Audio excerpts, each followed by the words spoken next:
discover how to find stillness within life's constant flow. This moment holds peace when we stop fighting change and simply observe it.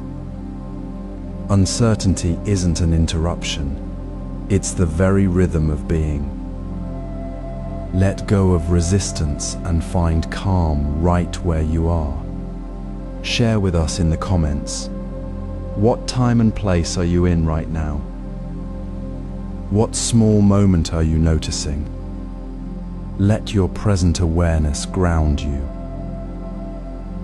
Join me as we explore anicca, life's constant change. Gently settle into your space for a moment. Notice the quiet hum of the present. This is where we begin, not with grand theories, but with the simple, undeniable reality we all experience, anicca. The core truth of impermanence is not a distant philosophy discussed in temples or books.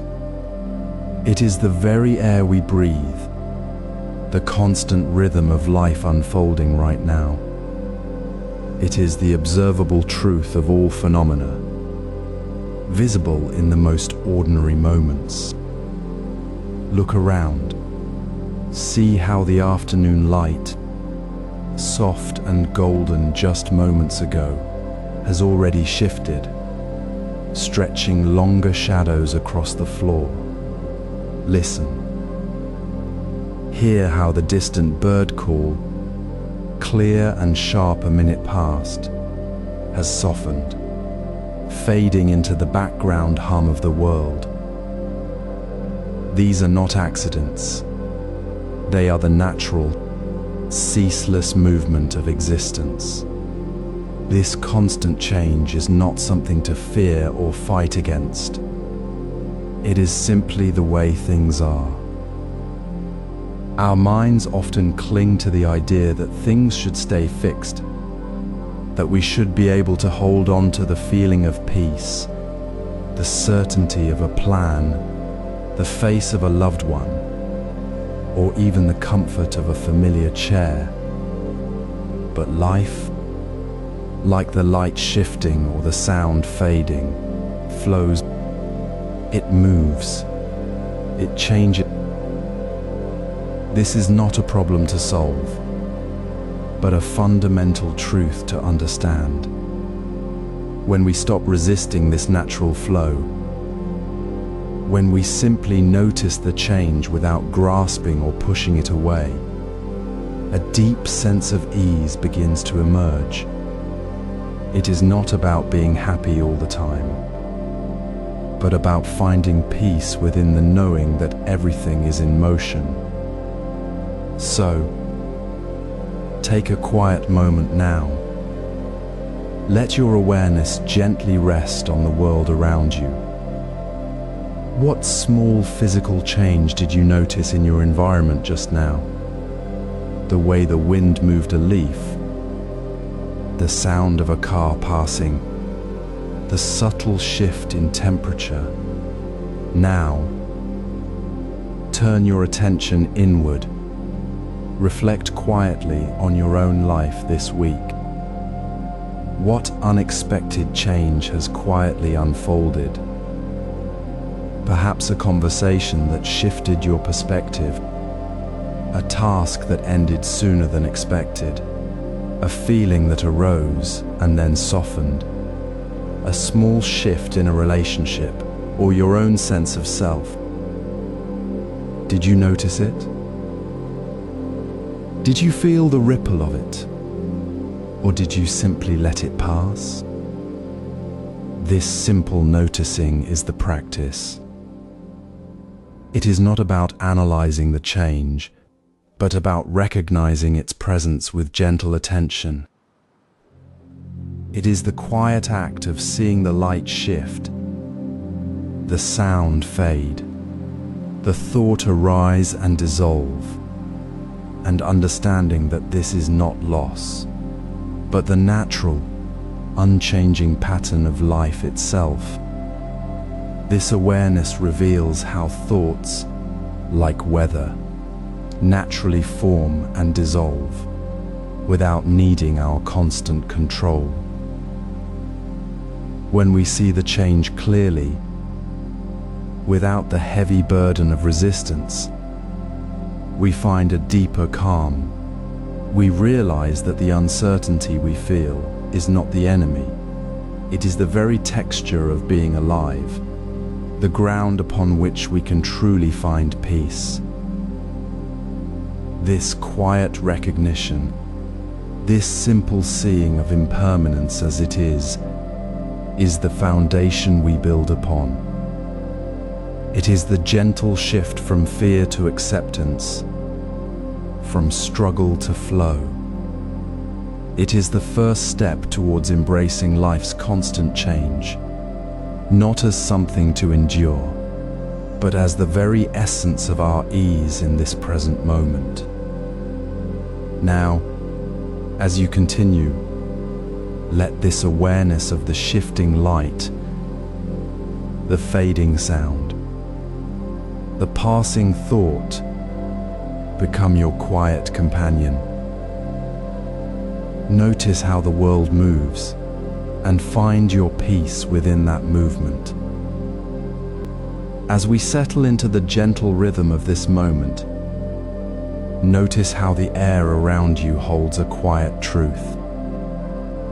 Life flows like the sky itself, not as a force to resist, but as a natural current to move within. This is anicca, the deep wisdom that all things change, not as a burden, but as the very ground of our peace. We often clutch at what feels stable, fearing the shift. Yet true ease begins when we simply allow the sky to be sky, clouds to drift, and light to soften without needing to name it good or bad. Let this be your starting point. Not a distant ideal, but the breath you take right now. Imagine standing outside on a quiet path, not seeking anything, just being present. A sudden breeze stirs the leaves above, cool and alive. A cloud drifts across the sun, casting a soft shadow on your path. Then the light returns, warm and golden once more. You don't need to decide if the breeze is pleasant or the cloud a nuisance. You simply notice it, the shift, the passing, the natural unfolding. The breeze comes, it moves, it leaves. The cloud appears, it shifts, it vanishes. There is no struggle in the observation, only a quiet seeing. This is the practice of anicca in the world around us. It is not about changing the weather, but about changing your relationship to it. You are not fighting the breeze, you are simply feeling it as it is, part of the ever-flowing sky. Now, take this awareness into your next ordinary walk. Choose one small moment when the weather shifts, perhaps a sudden change in the wind's direction, a patch of sun breaking through clouds, or a cool gust carrying the scent of rain. Pause for just a breath. Feel the shift without labeling it. Do not think, this is good or this is bad. Simply observe the wind on your skin, the light changing, the air shifting. Notice how your shoulders might soften, how the tightness in your chest begins to ease, just from releasing the need to judge the moment. Ask yourself softly, As you stand there, how does observing this change without judgment affect my tension? You may find that the tension was not in the weather at all, but in your own resistance to its passing. The weather flows. You are not fighting the flow. This simple act of seeing the sky without judgment is not separate from your own experience. It is the very foundation for seeing your thoughts and feelings in the same way. Just as clouds move across the sky, thoughts arise in your mind, some bright, some heavy, all temporary. When you practice observing the weather without labeling, you are training yourself to observe your own mind with the same gentle clarity. You begin to see thoughts not as permanent truths demanding your reaction, but as passing weather in the vast sky of your awareness. The breeze of a new idea, the cloud of worry, the sun of calm, each shifts. Each is part of the natural rhythm. And in this seeing, you find a deep, quiet ease. The uncertainty of modern life does not vanish, but your relationship to it transforms. You no longer fear the shifting ground because you know the ground is always shifting, and you are safe within that flow. This skill of mindful observation, learned in the changing sky, now extends inward. It is the bridge to understanding the constant flow within. As you notice the next breeze on your walk, remember this: the sky holds all its moods without attachment. So can you. Close your eyes for a moment and notice how often you miss the quiet passage of time. The steam rising from your morning tea, the soft click of your keys, the way sunlight shifts across your desk. These tiny moments slip through your fingers before you can name them. This is not a failure, but the natural rhythm of existence. We often chase a fixed reality, clinging to what seems stable, only to feel more anxious when change arrives. Yet true ease begins not in resisting the flow, but in gently noticing its very movement within the ordinary. Anicca, the Buddha taught, is not a concept to grasp intellectually, but a living truth to feel in the marrow of each passing second. It is the foundation of peace.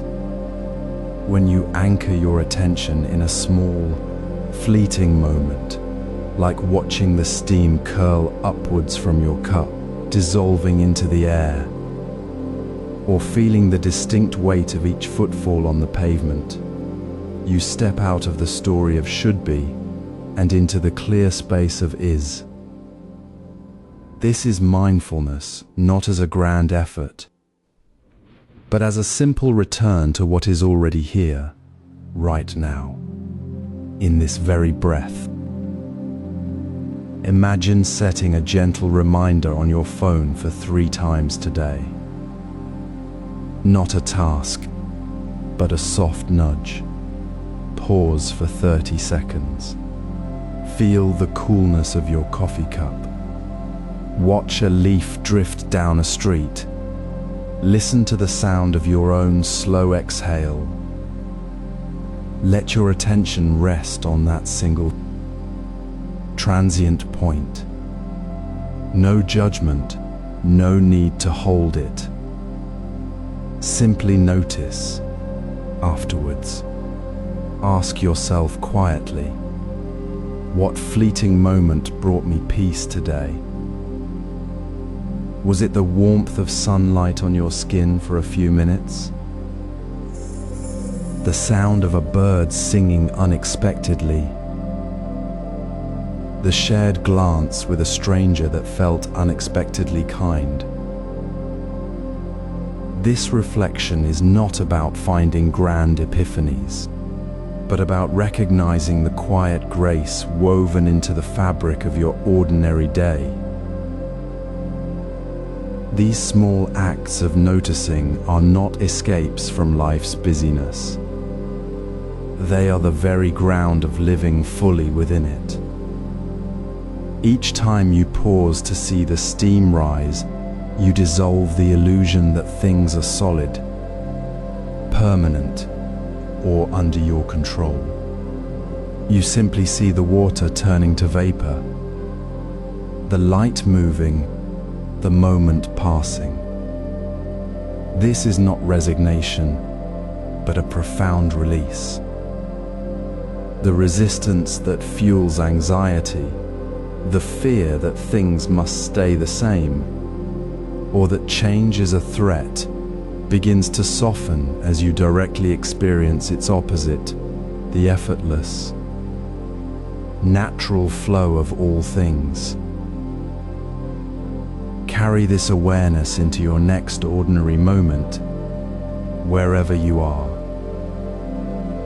Notice the way the wind moves the curtains, the specific sound of your breath, the brief moment of stillness before the next thought arises. These are not distractions from your life. They are the life itself, revealed in its true, ever-changing nature. As you practice this daily, the illusion of a fixed reality, the constant background hum of worry about what might change, begins to dissolve. You find yourself not fighting the current, but flowing with it, discovering peace, not in the absence of change, but in the deep acceptance of its constant, gentle presence.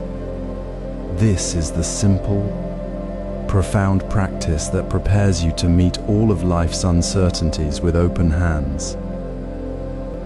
As we carry the sky awareness from yesterday into this ordinary moment, notice how the breeze carries a leaf past the window. This gentle observation dissolves the tightness we hold around what might come next.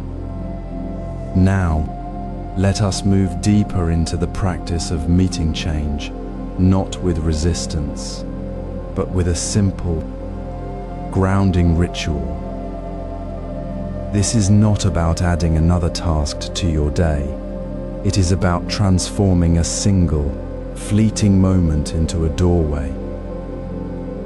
When the weight of future worries presses down, when the mind races through endless possibilities, a 2-minute ritual of full sensory presence can become your anchor. It requires no special tools, only your awareness and the space of a quiet breath. Choose one ordinary action, the slow ritual of washing your hands, feeling the cool water flow over your skin, noticing the scent of soap, hearing the gentle ripple as you move, or brew a cup of tea. Watch the water steam as it hits the leaves. Hear the soft hiss. Feel the warmth of the cup in your palms. Smell the earthy aroma rising. Let your full attention rest entirely in these sensations. No thought of the past. No planning for the future. Just the cool water, the sound of the kettle, the scent of tea. This is the practice, to be utterly here, in the feeling of the water, the warmth, the sound. When your mind drifts to tomorrow's meeting or yesterday's words, gently return to the sensation of the cup in your hands. The ritual becomes a reset button for the overwhelmed heart. You step out of the storm of thought and into the calm of now. Ask yourself as you do this, how does this ritual shift my perspective on the present? Does the tightness in my shoulders ease as I feel the warmth of the cup? Does the rushing thought about the future pause when I hear the water hiss? In that small pause, you discover something profound. The present moment is not a problem to solve, but a space of peace to inhabit. The tea is not just tea. The water is not just water. They become the very ground of your awareness. A reminder that life flows through these ordinary moments, not through the future we imagine. This is the quiet truth that impermanence reveals. Peace is not found in controlling what changes, but in resting fully within the change itself. The ritual teaches us that the present is always available, always enough. When we stop looking past it, it is not about fixing anything. It is about remembering that you are already here, in this moment, with everything you need. The steam rising from your cup is a perfect symbol of impermanence itself, fleeting, beautiful, and utterly present. When you brew your tea, you are not just making a drink, you are making space for peace. You are practicing the art of being fully alive, right now. This simple act, repeated with gentle attention, rewires your relationship with time. It shows you that the future cannot be grasped, but the present can be held. The anxiety about what might be fades as you feel the warmth of the cup. Hear the kettle's soft song, see the steam curl upwards. The ritual becomes a gentle teacher, whispering that you do not need to chase the future to be safe. You are already safe, right here, in the ordinary flow of this moment. With this foundation, we release rigid expectations about how life should be. As you've practiced anchoring awareness in ordinary moments, the gentle rhythm of your breath, the warmth of sunlight on your skin, the simple act of washing a single dish, you've begun to feel the quiet ease that comes from not fighting what is. Now, let us gently turn our attention to the quiet resistance that often lives just beneath the surface of this presence, our fixed expectations. We hold them like fragile glass, certain they must be protected. Yet they are the very things that fracture our peace when life, in its natural flow, moves differently. Expectations create suffering not because life is cruel, but because we demand it conform to a picture we hold in our minds. The meeting must go perfectly. The relationship must feel effortless. The day must unfold exactly as planned. When reality shifts, when the meeting becomes messy, the relationship requires effort. The day holds unexpected delays. Suffering arises from the gap between our demand and the truth of what is.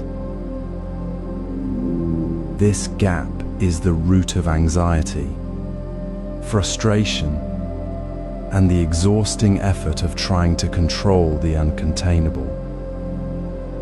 Consider the old Zen story of the master and his student. The student, holding a cup of tea, carefully placed it on a table. as he turned. His hand brushed the cup, spilling the tea across the wooden surface.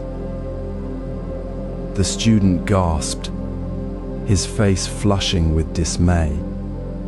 The master simply walked over, placed a cloth gently on the spill, and began wiping it up without a word. The student, still distressed, asked, "Why did you not stop me? The tea is ruined." The master looked at him calmly and said, "The tea is spilled, but the cup is still here. Why do you waste energy on what has already flowed?" The master did not deny the spill. He simply did not hold the expectation that the tea must remain perfectly in the cup. He flowed with the moment as it was.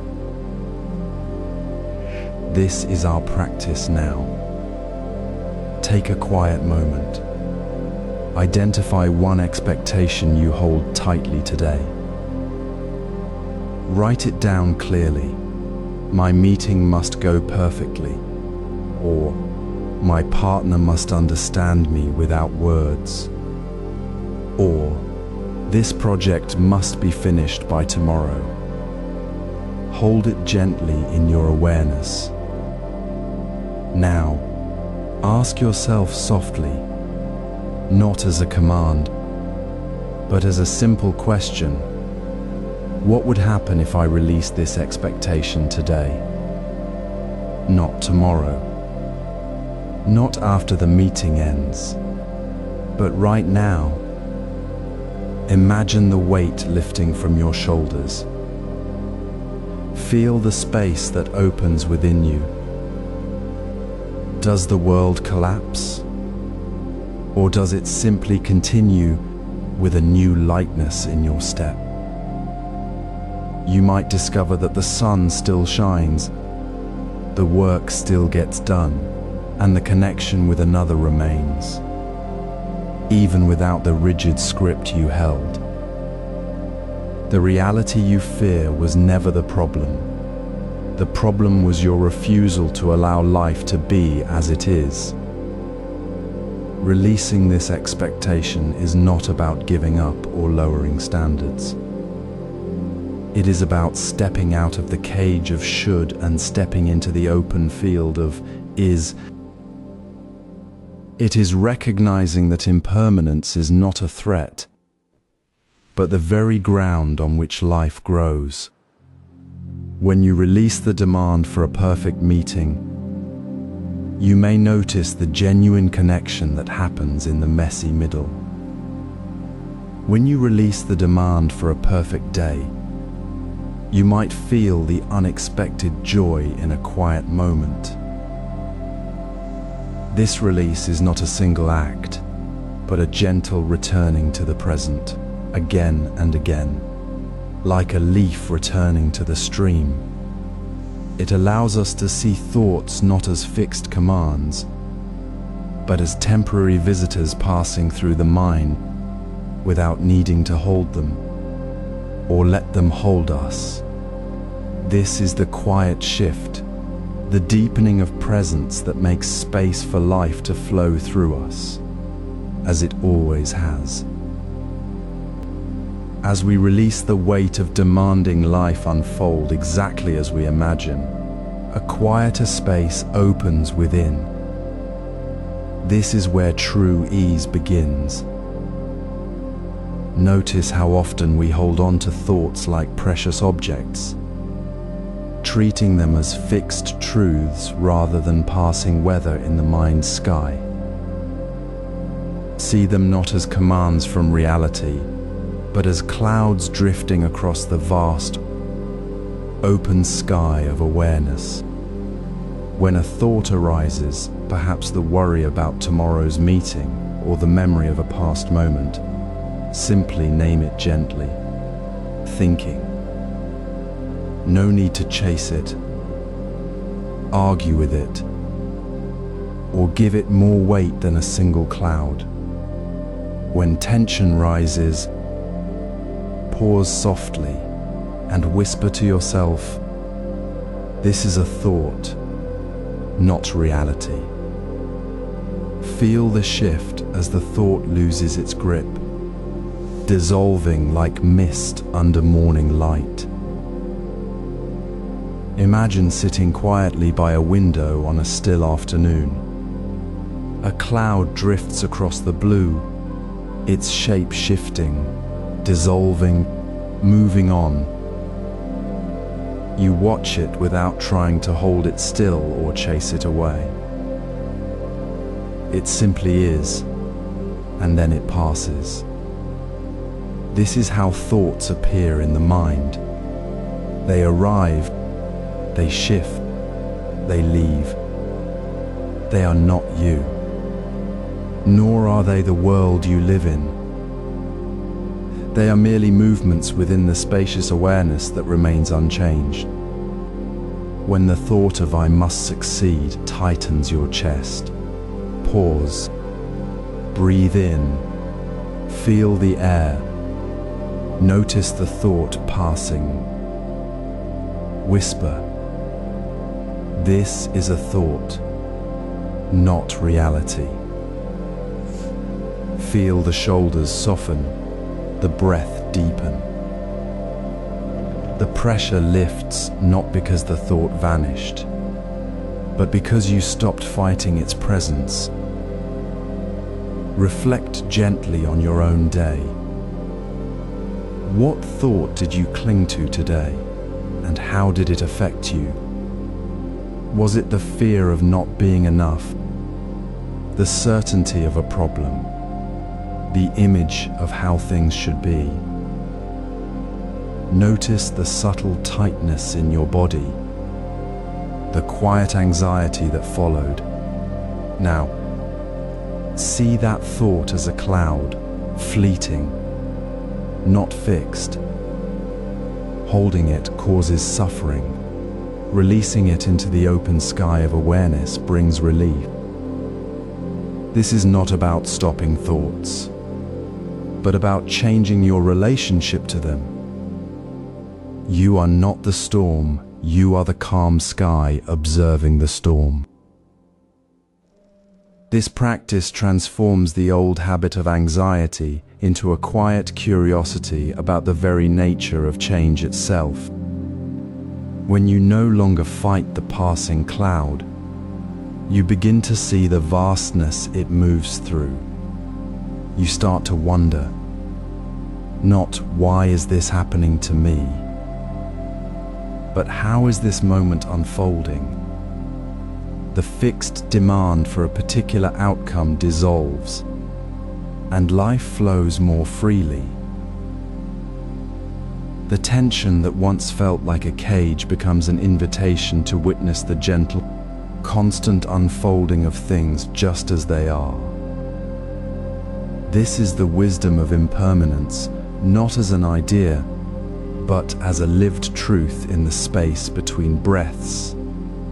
And in this space, peace is not found by grasping, but by simply allowing the clouds to pass. This practice transforms anxiety into curiosity about change.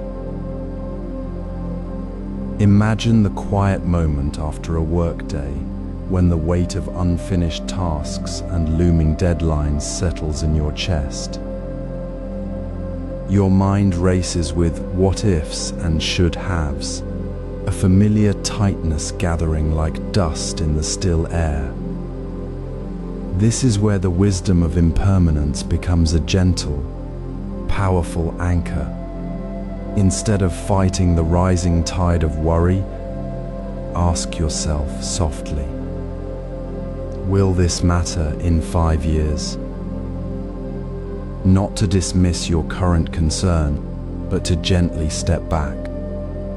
That urgent email, the missed connection, the fear of a small mistake when viewed through the lens of time, these often shrink into insignificance. The intense pressure of now begins to soften as you see it as a passing weather pattern, not the permanent landscape of your life. When the mind clings to anxious thoughts, bring your attention to the simplest, most constant thing, your breath.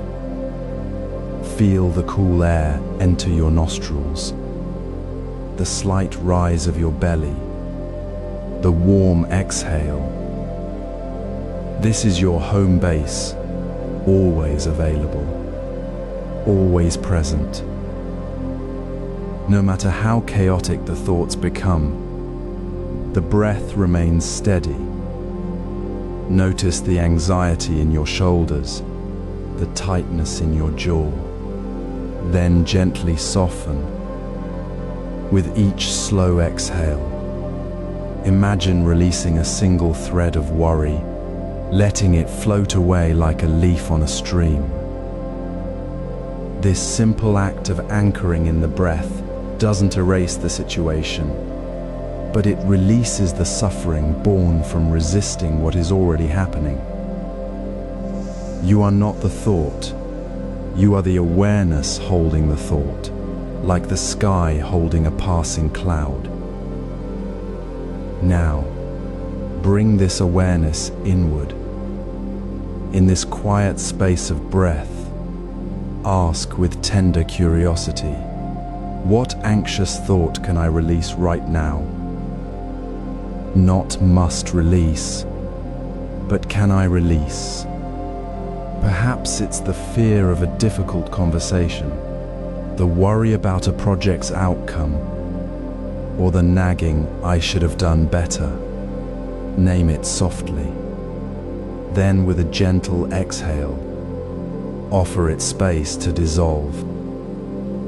You don't need to solve it, you simply choose to let go of the grip it has on your present moment. This is not indifference, it is a profound act of self-compassion, acknowledging the worry without allowing it to dictate your peace. Feel the subtle shift as the tension in your hands eases, as your shoulders drop a fraction lower. This is the space where anxiety truly loses its power. This practice of questioning, anchoring, and releasing is not about achieving a perfect calm. It's about returning, again and again, to the unshakable ground of the present moment. Each time you ask, will this matter in 5 years? You weave a thread of perspective. Each breath you take to anchor yourself is a step back from the edge of panic. Each thought you gently release is a small victory over the tyranny of the future. The anxiety doesn't vanish because the world is uncertain. It dissolves because you stop fighting the uncertainty. You stop demanding that life be a fixed, predictable path. You simply rest in the flow, knowing that even the most pressing worry is just a temporary wave in the vast, calm ocean of now. With anxiety reduced, we naturally welcome change without resistance. The path forward becomes clear, not because we control it, but because we are no longer blocked by the fear of what might change. The next step is to walk it, simply and without holding on. Imagine the quiet rhythm of your morning, the familiar warmth of your coffee cup in hand, the gentle hum of the world settling in. Now, picture the moment your usual coffee arrives late, a small delay, yet within it, a sudden tightness in your chest. A mental note of this shouldn't be happening. This tiny friction, This resistance to the simple flow of the moment is where the shift begins. It is not about the delay itself, but the story we immediately tell ourselves about it. The Zen practice here is profoundly simple. Replace the inner complaint, "This shouldn't be happening," with the gentle, clear acknowledgement, "This is happening now." Not as an acceptance of the inconvenience, but as a pure, unadulterated observation of the present reality. There is no should in this moment, only the truth of what is. Consider the ancient tea ceremony. The master doesn't rage when the water boils slightly too soon, or the leaves fall a fraction too slowly. They meet the moment exactly as it presents itself, adjusting their posture, their breath, their focus, not to force the tea to be different, but to be fully present within its unfolding. The delay in your coffee is not a problem to solve. It is an unexpected guest at the table of your awareness. It offers a rare gift, the chance to step out of the frantic rush of what should be and step fully into what is right now. This is the practice. When the coffee is late, pause. Feel the cool air. Notice the sound of birds outside. Feel the slight tension in your shoulders. And simply say, "Ah, the coffee is late. This is happening now." Offer it not as a burden, but as a small, unexpected gift of presence. It is the gift of being fully here, not somewhere else waiting for the delay to end. This small act is not about forcing positivity. It is about releasing the invisible weight of resistance. That resistance is what turns a minor disruption into a source of anxiety. It is the mental tug of war between what we demand life to be and what life is actually offering in this exact, fleeting second. When we welcome the delay, we step out of that struggle. We soften the edge of our demand. And in that softening, a space opens. A space where the anxiety about the delay dissolves, replaced by the simple awareness of the moment itself. You might find yourself noticing the quiet strength of the mug in your hands, the pattern of light on the wall, the gentle rhythm of your own breath, things you missed while waiting for the coffee to arrive on schedule. Reflect on this for a moment. When did you last welcome a change, a small disruption, instead of resisting it? When did you truly meet the unexpected moment with openness, not a sigh of frustration? Was it when a meeting ran over, when a route was blocked, when the bus was late, or perhaps when a friend changed their plans? How did it feel to simply let it be, without the immediate need to fix or fight it? This reflection is not about guilt for past resistance. It is about recognizing the precious, often overlooked, moments when we choose presence over demand. It is the quiet, powerful shift from being a passenger on life's journey, constantly fighting the direction of the road, to becoming a traveler who walks with the path, embracing each turn as it comes. This gentle practice of welcoming the present moment, however small the disruption, is not an isolated act.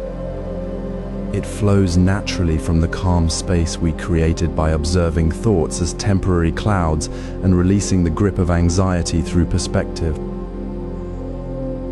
It is the living expression of understanding impermanence, not as a philosophical concept, but as the warm, immediate reality of this very breath, this very cup, this very delay, this openness, this willingness to meet life as it is the foundation for how we respond to every unexpected event that follows.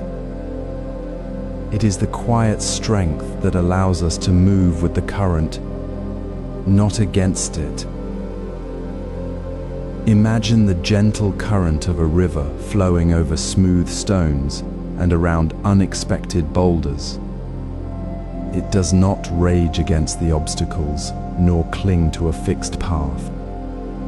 The river simply flows, adapting, moving forward with the land it meets. This is how life truly moves. Uncertainty is not a problem to be solved or a threat to be feared. It is the very nature of existence, the natural rhythm of the river itself. When we resist this current, we create suffering. We fight the flow, believing we must control every bend, every ripple. Yet control is an illusion. The river cannot be stopped, only guided. Life's uncertainties are not signs of absence, but the essential texture of being. They are the water finding its way, the wind shifting direction, the changing seasons unfolding. Consider the story of a monk who sat by a mountain stream during a sudden storm. Rain poured, the water swelled, and branches tumbled into the current. Instead of trying to hold the branches back or wishing the storm away, he simply observed. He saw how the water carried the branches, swirling them gently around rocks, then releasing them downstream. He saw the storm not as an enemy, but as part of the river's journey. The branches were not obstacles to the river's purpose. They were part of the river's movement. The monk felt no anxiety. He understood the storm was temporary. The flow was natural, and his place was to be present within it, not to resist it. This is not passivity. It is profound presence, a deep knowing that resistance only tightens the knot within us. Now, gently turn your attention inward. Where in your own life are you currently fighting uncertainty? Perhaps it is a work project that feels unpredictable, a relationship that shifts without warning, or even the quiet anxiety about what tomorrow might bring. Notice the subtle tension in your shoulders, the tightness in your chest, the mental chatter saying this should be different. That tension is the fight. That is the moment where you are standing against the river, demanding it flow as you imagine it should. Pause. Breathe. Ask softly, where am I fighting uncertainty right now? Not to judge yourself, but to simply see it. See the resistance as a natural human reaction, yet also see it as a choice you can gently release. This is not about becoming passive. It is about recognizing the river's flow is already happening, and your effort to control it is the only thing causing you pain. When we stop fighting the current and instead flow with it, we discover a profound shift. Challenges that once felt like permanent walls become temporary bends in the path. The anxiety that gripped us loosens its hold. We realize the storm will pass, the branches will drift away, and the river will continue its journey, carrying us with it. This perspective makes challenges feel temporary, not permanent. It allows us to move through life's inevitable changes, not with fear, but with a quiet, steady ease. The river does not need to be perfect, it simply needs to flow. And so do we. Imagine the quiet moment when life's current shifts beneath you. A work deadline looms. A worry tightens your chest, or a conversation leaves you unsettled. In that instant, the mind often cries out, "This must not be. This is a threat." But what if we simply notice the feeling itself without adding another layer of resistance? What if we paused and asked, how will this feel in a month? Not to dismiss the weight of now, but to gently step outside its immediate grip. This is the practice offered in the stillness of the present. When difficulty arises, feel the physical sensation, the tightness in your chest, the heat in your face, the knot in your stomach. Notice it as you would a passing cloud, without labeling it good or bad, without trying to push it away. Simply observe, this is the feeling of challenge, right here, right now. Then, turn inward and ask that simple, clarifying question. How will this feel in a month? In a year? The answer often arrives softly, revealing the temporary nature of what feels so solid and overwhelming at this very moment.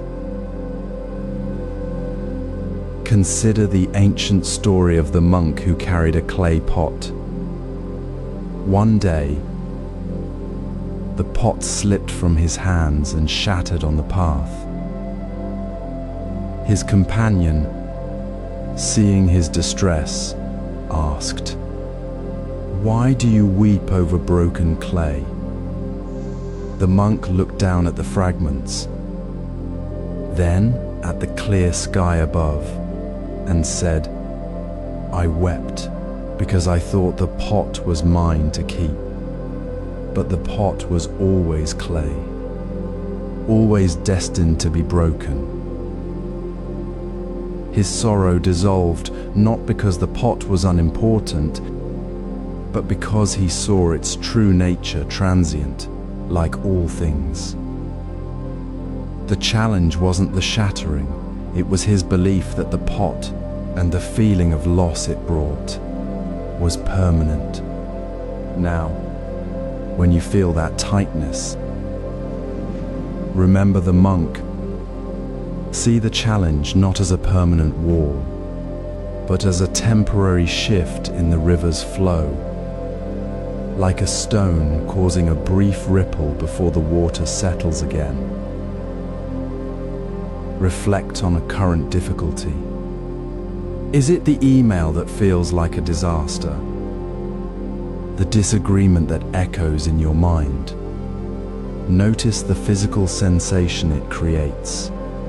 Now, ask yourself, what challenge feels permanent now, but might feel small later? Perhaps it's the sting of criticism, the fear of an unknown outcome, or the frustration of a delay. See it as it is, a wave, not the ocean. This gentle questioning doesn't deny the reality of the moment. It simply offers perspective. It softens the sharp edges of panic, allowing space for calm to return. You begin to understand that the very feeling of being overwhelmed is itself impermanent. A wave that will pass. The challenge remains, but its power to disturb diminishes when seen through the lens of time. This is the quiet revolution. It's not about forcing calm, but about recognizing that the ground beneath uncertainty is always stable. When you notice the physical sensation without judgment and ask how it will feel in a month, you step out of the illusion of permanence. You find yourself not resisting the current, but learning to flow within it, with a tenderness in your own heart. This clarity allows us to find stability within the change. Imagine the river flowing past you, cool and constant, carrying leaves and stones without hesitation. It does not pause to ask permission, nor does it rage against the rocks that shape its path. This river is life itself, a current we cannot command, only learn to move within. When we cling to the illusion that we can control its course, whether it's a sudden change at work, a shift in a relationship, or the weather outside, we create a storm within ourselves. Resistance tightens the chest, sharpens the worry, and pulls us away from the steady rhythm of now. True ease comes not from holding the river still, but from learning to navigate its ever-changing flow with calm awareness. Consider the story of a monk who carried a simple clay bowl to the river to fetch water. One day, a sudden gust of wind sent the bowl tumbling from his hands. It struck a stone and shattered into pieces. Instead of chasing after the fragments or lamenting the loss, the monk simply knelt, watched the pieces drift downstream, and walked calmly to the river's edge to fill his bowl anew. He did not fight the wind, nor did he mourn the broken pot. He met the moment as it was, without explanation or demand. This is not resignation. It is a deep, quiet trust that the river flows as it must, and our peace lies in the willingness to be carried. This brings us to a simple practice for your day. Notice an unexpected moment, a missed bus, a surprising text, a sudden rainstorm that changes your plans. Later, share this small event with a friend. Do not explain why it happened or what you did about it. Simply say, "Today, a sudden rainstorm changed my walk home," and leave it there.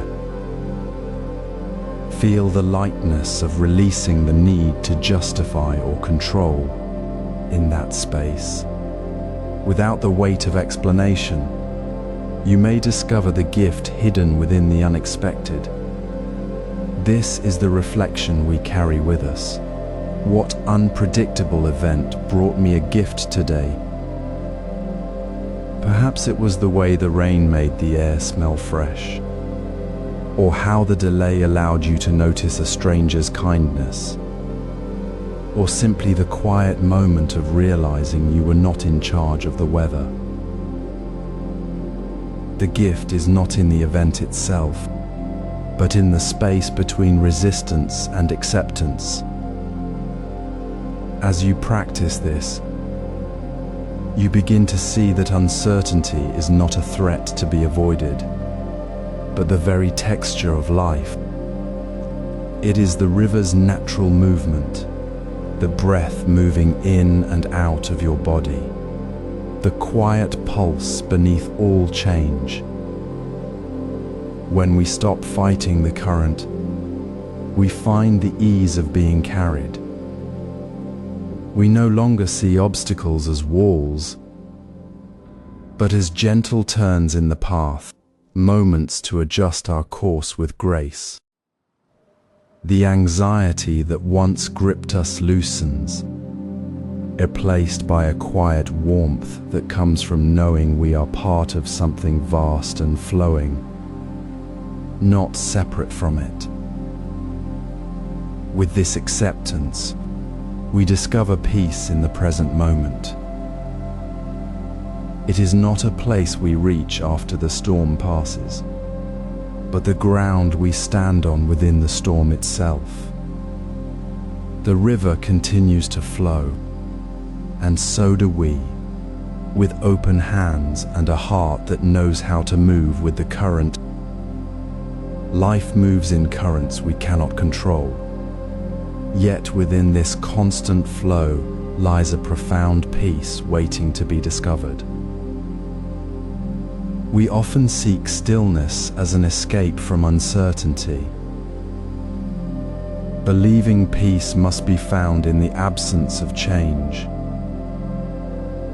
But true peace arises not from resisting life's shifting tides, but from fully inhabiting the beautiful, fleeting moments they bring. It is found not in the stillness of a frozen lake, but in the dance of a sunset painting the sky, in the spontaneous laughter shared between friends, in the warmth of sunlight on your skin as you pause to breathe. These moments are not distractions from life. They are life itself, vivid and alive, dissolving the illusion that we must hold on to anything to feel whole. Consider the simple act of drinking tea. As the steam rises and the warmth spreads through your hands, notice the subtle shift in the tea's color, the gentle sound of the liquid as you lift the cup, the quiet moment before the first sip. In that ordinary act, there is no need to grasp or hold. The steam dissipates, the tea cools, the moment passes, and in that very passing, there is a deep sense of peace. This is the essence of finding peace in transient moments.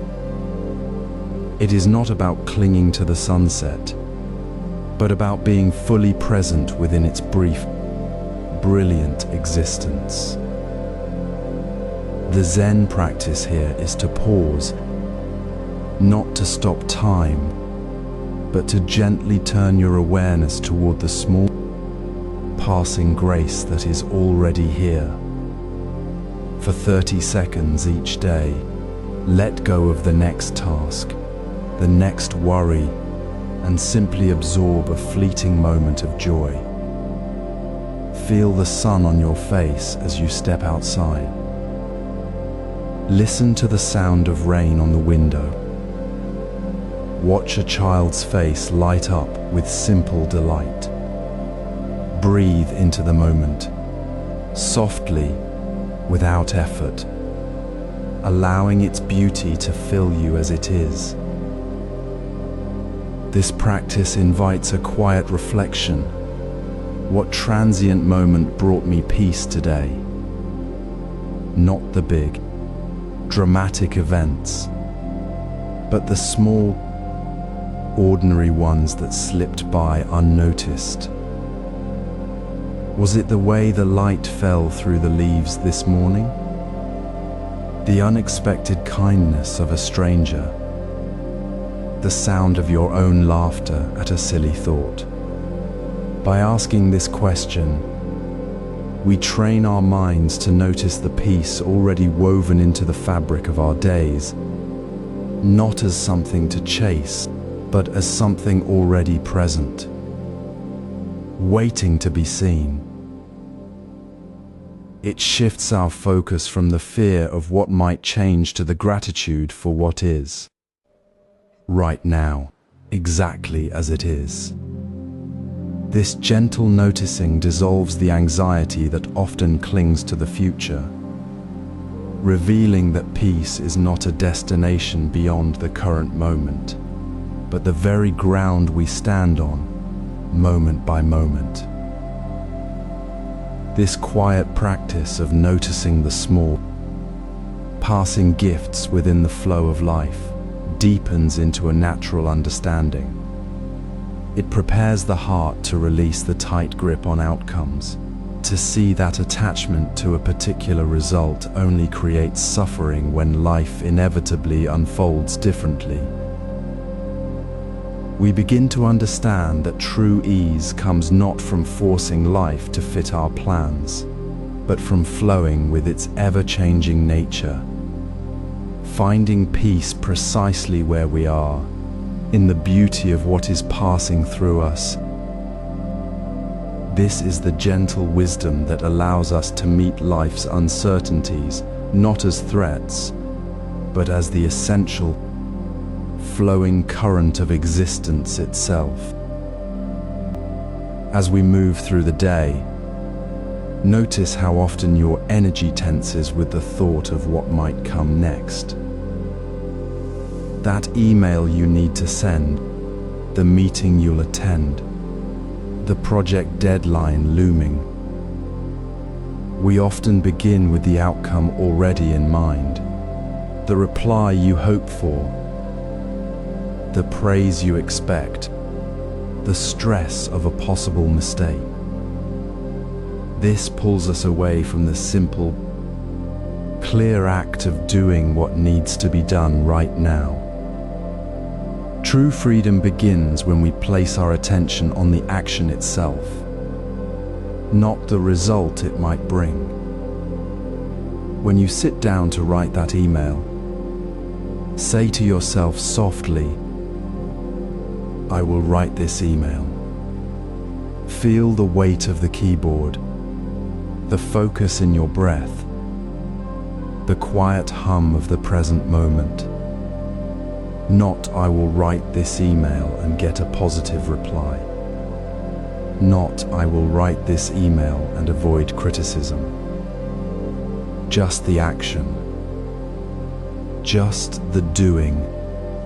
This is where non-attachment lives, not in ignoring the task, but in fully engaging with it, without binding your peace to how it turns out. After you've finished, pause gently and ask, did I do my best, or did I worry about the outcome?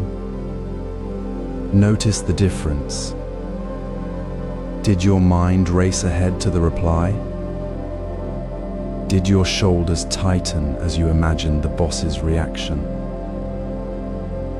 Or was there a quiet space where you simply completed the task, releasing the need to control its echo? Reflect on today's small moments. What outcome did I cling to today? And how did it affect my energy? Perhaps it was the perfect cup of tea you were trying to make, holding your breath until it was just right, only to spill it. Or the conversation where you rehearsed every word, fearing a wrong note. In those moments, the clinging wasn't the tea or the words, it was the invisible grip you held on how it should be. That grip creates a subtle weight, a quiet anxiety that drains your presence. When you notice it, You don't judge yourself. You simply acknowledge, I was waiting for the perfect cup. I was waiting for the perfect reply. And in that noticing, the grip loosens. The tea is spilled. The reply is sent. And you are still here, fully present in the next moment. This practice isn't about becoming indifferent. It's about cultivating deep trust in the process itself.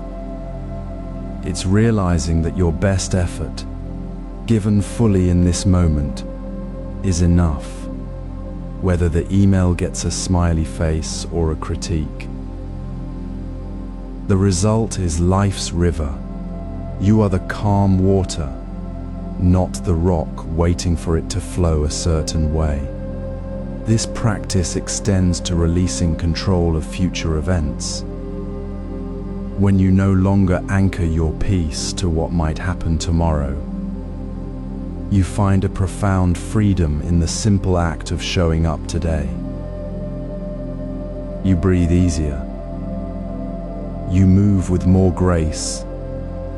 You see the world not as a series of outcomes to chase, but as a continuous flow of moments to inhabit. The next time you feel the pull of a future result, gently return to the action before you. Feel the keyboard, the pen, the breath. Let the result be what it will be, and in that release, find the quiet ease of being fully here, now. You might notice the subtle pull of tomorrow's worries, a quiet hum beneath the surface of your daily tasks. Perhaps you find yourself mentally rehearsing conversations, planning solutions, or imagining outcomes before they unfold. This gentle pull is natural, yet it subtly drains your energy from the present moment.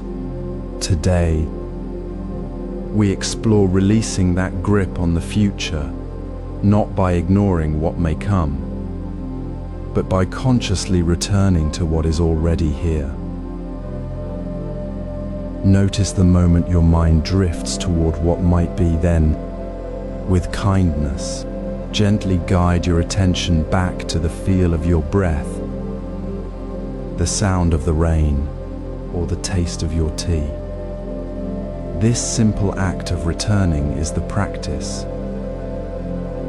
When a specific worry surfaces, write it down on a small piece of paper.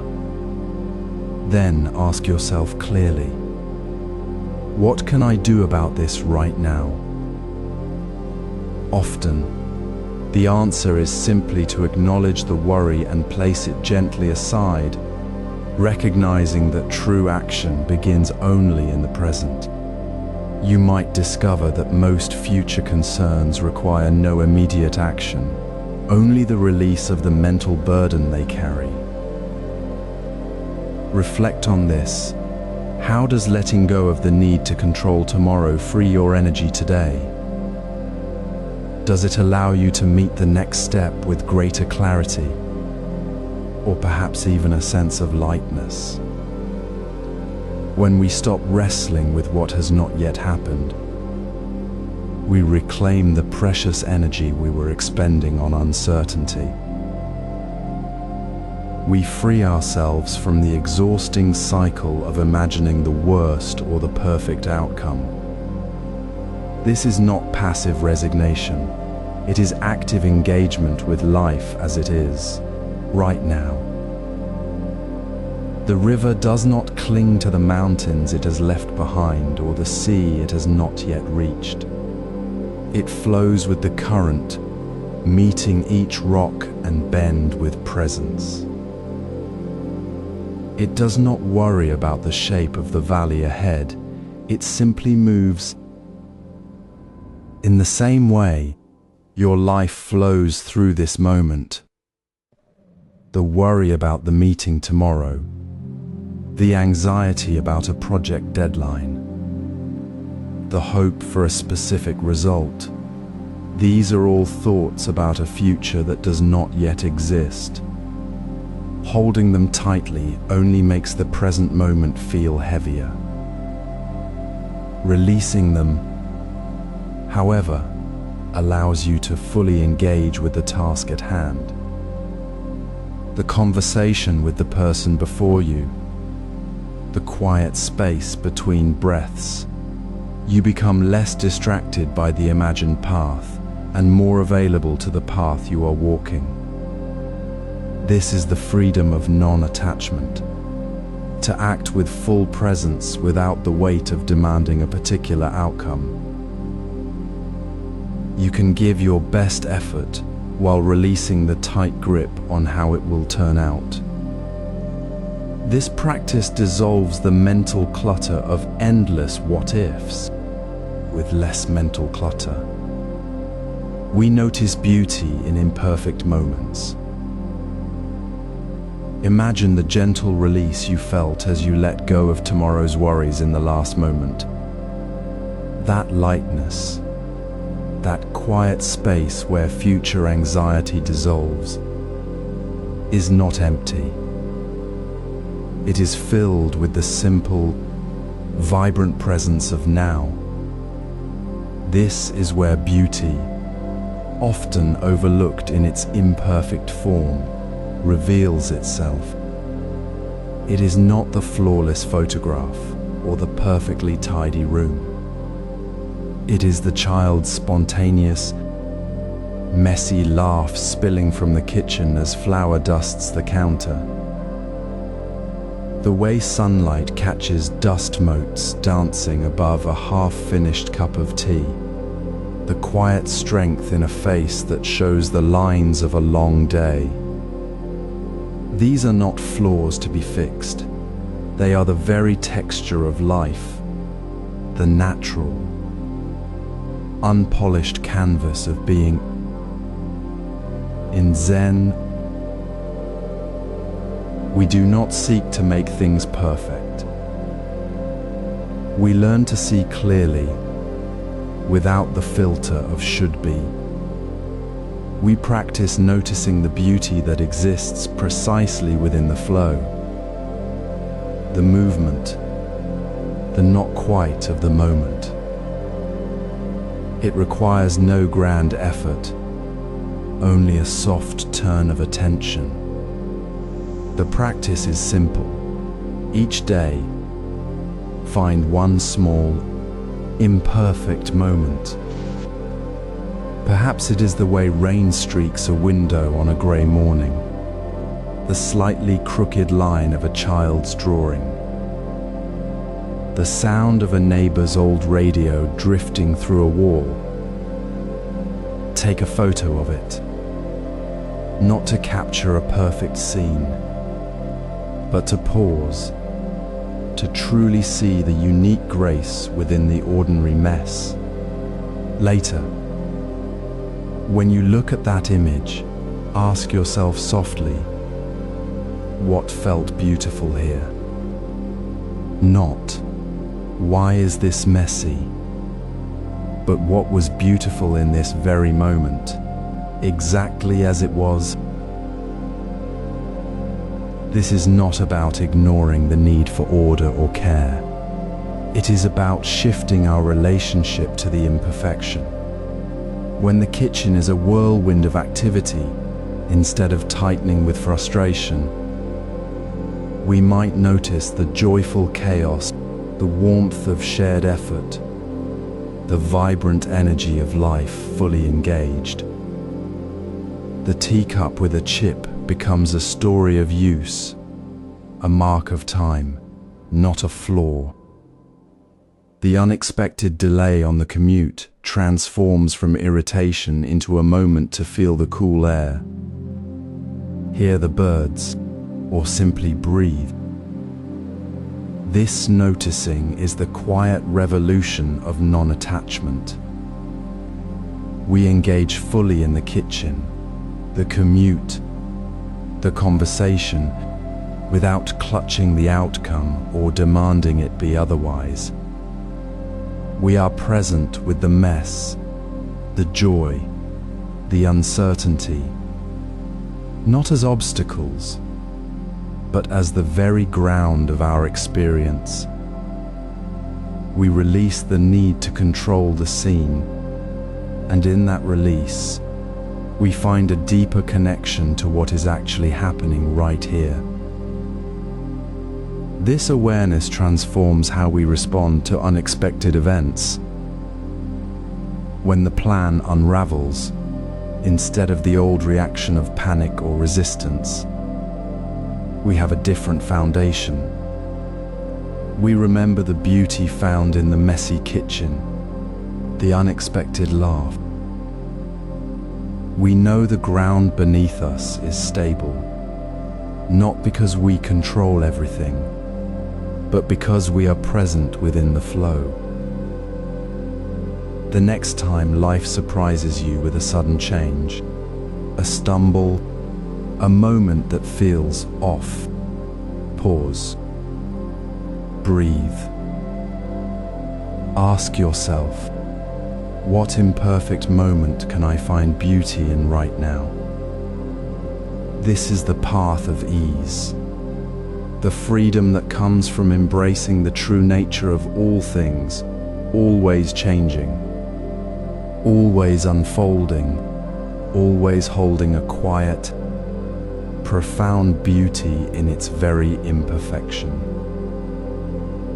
This is the practice that turns the ordinary into the sacred moment by moment. Imagine the quiet hum of your morning routine. You reach for your coffee, the familiar warmth in your hands, when suddenly the mug slips. Hot liquid spills across the counter, a dark stain spreading like a sudden thought. In that split second, your mind might flash with judgment. How clumsy I am. This ruins everything. But what if, instead, you paused, not to fix the spill immediately, but to simply notice what is happening now? Feel the cool air on your skin, hear the drip of the tap, see the steam rising from the spilled coffee. Breathe. Then ask gently, what is happening now? Not what went wrong, but what is here, right now. This pause is the heart of non-attachment in daily life. It is not about ignoring the spill or pretending it doesn't matter. It is about stepping out of the automatic reaction that binds you to the story of failure. Instead, meet the unexpected with a simple, open curiosity.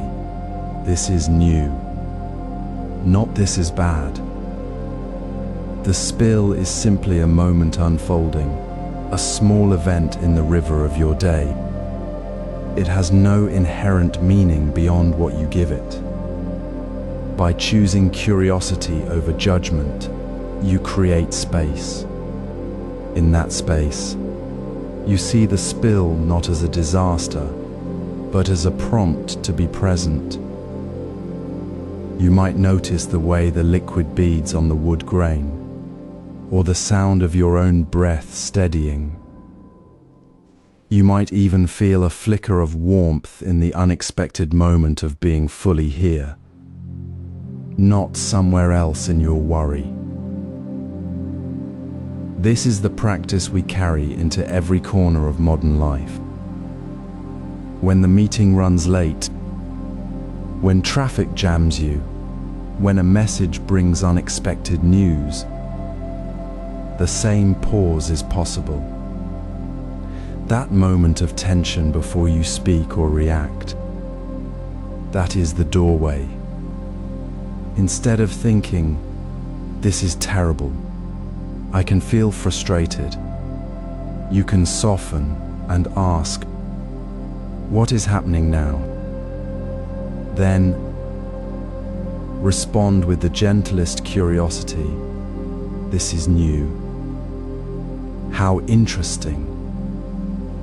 This simple shift transforms the experience. It doesn't erase the event, but it releases the tight grip of your judgment. You engage fully with the situation, cleaning the spill, adjusting your schedule, having the difficult conversation, but without the heavy weight of clinging to how it should have been. You meet it as it is, with openness. Reflect on your own day. What surprise arose?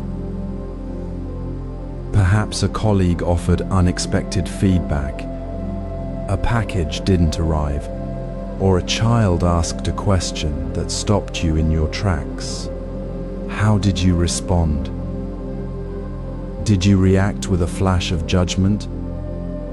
Or did you find a moment to pause, to ask, what is happening now? Did you notice the subtle shift in your body when you chose curiosity instead of criticism? That moment of noticing is the seed of freedom. It is the quiet realization that you are not the victim of circumstance, but the observer who can choose their next step with clarity. This mindful response to the unexpected is not about becoming passive. It is about engaging fully with life's flow, without the exhausting burden of trying to control every outcome. When you meet a surprise with curiosity, you meet it without resistance. You meet it with the clarity that comes from being present, not from a mind already racing to the next problem. This is how you cultivate patience, not as waiting, but as a deep, grounded awareness in the very moment of transition. You don't wait for the storm to pass. You learn to stand gently within it, feeling the rain without needing it to stop. This mindful response cultivates patience in daily transitions. Imagine the quiet space between moments, not as empty time to endure, but as fertile ground for presence. In our fast-paced world, transitions, waiting for the bus, standing in line, pausing between tasks, often feel like interruptions, obstacles to be rushed through. But true patience, the deep patience of Zen, is not passive waiting. It is the active choice to engage fully with the very moment of transition itself.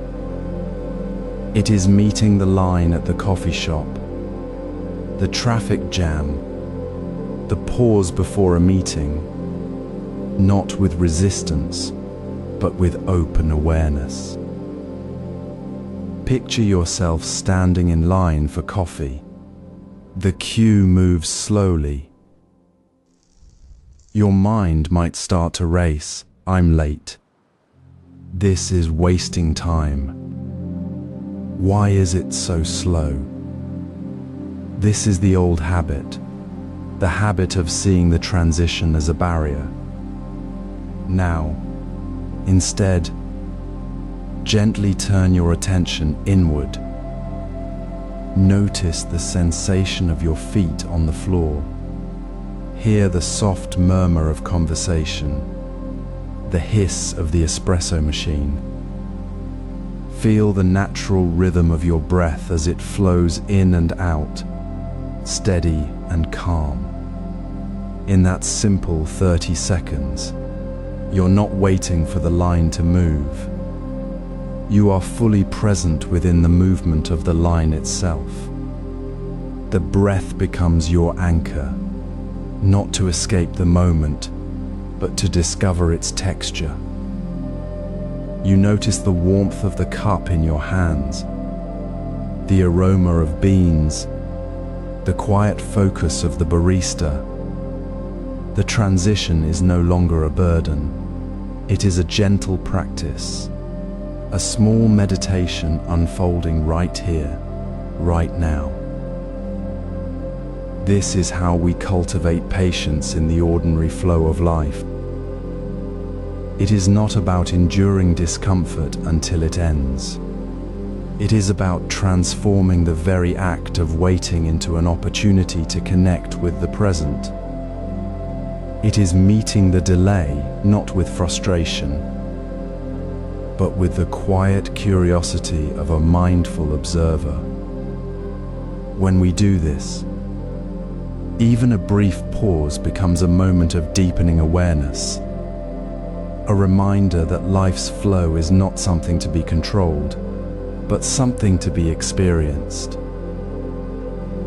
So, as you move through your day, where might you practice this gentle engagement?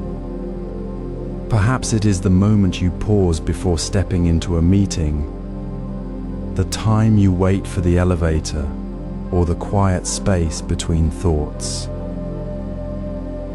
Where can you choose to notice your breath, the sound of rain, the feeling of your body resting in a chair rather than rushing toward the next thing? This is not about adding more to your day. It is about being fully present for what already is, right here in the transition. In this simple practice of meeting each small transition with patience and presence, something profound shifts. The constant pressure of needing things to be different, faster, smoother, begins to soften. We discover that stability isn't found in avoiding change, but in meeting the change itself with an open heart. This patience reveals the deep, unshakable ground of awareness that exists within the very heart of impermanence. It is the quiet certainty that, even as everything flows, we can be fully here, now, with the beauty and simplicity of this moment.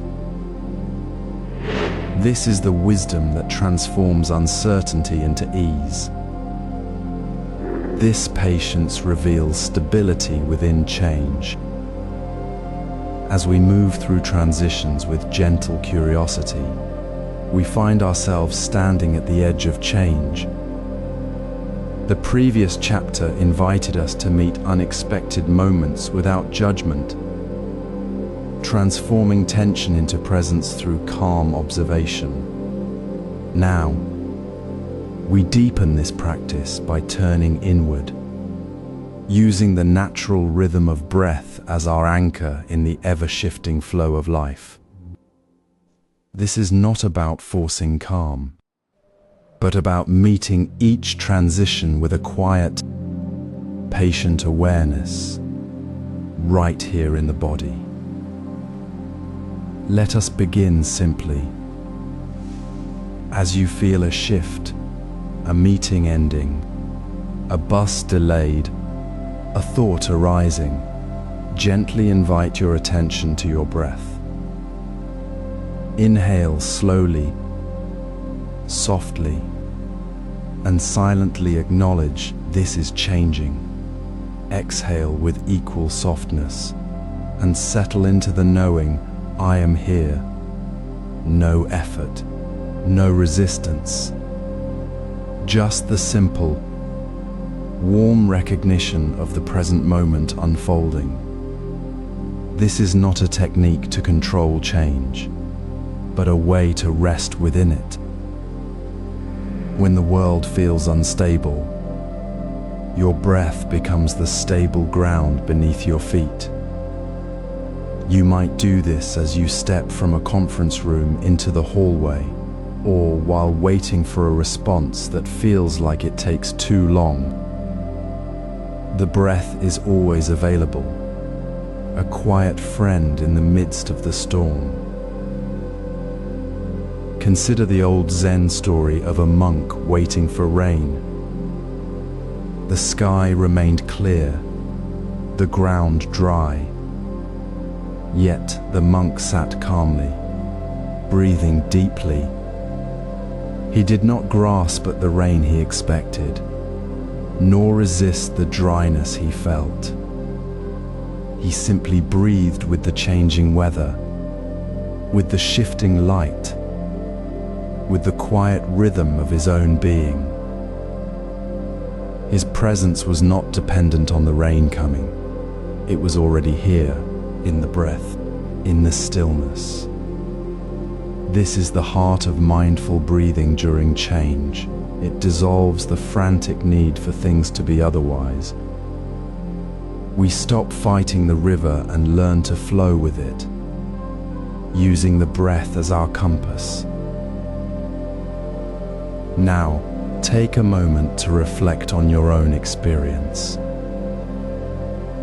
When you practice this simple inhale-exhale, how does it shift your feeling about the change you face?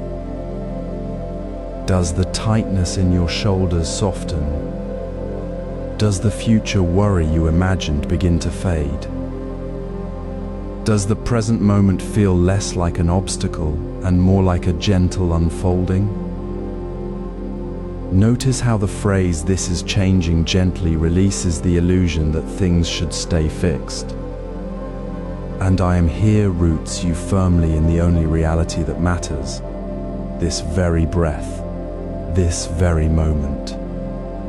You are not separate from the change, you are part of its flow.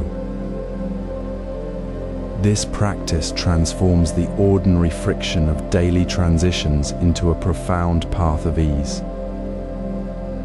It is not about waiting for calm to arrive, but discovering calm is already present within the movement itself. The bus may still be late. The meeting may still feel chaotic, but your breath holds the space where peace resides. You no longer see change as something happening to you. You feel it as the natural rhythm of life, and you are fully present within it.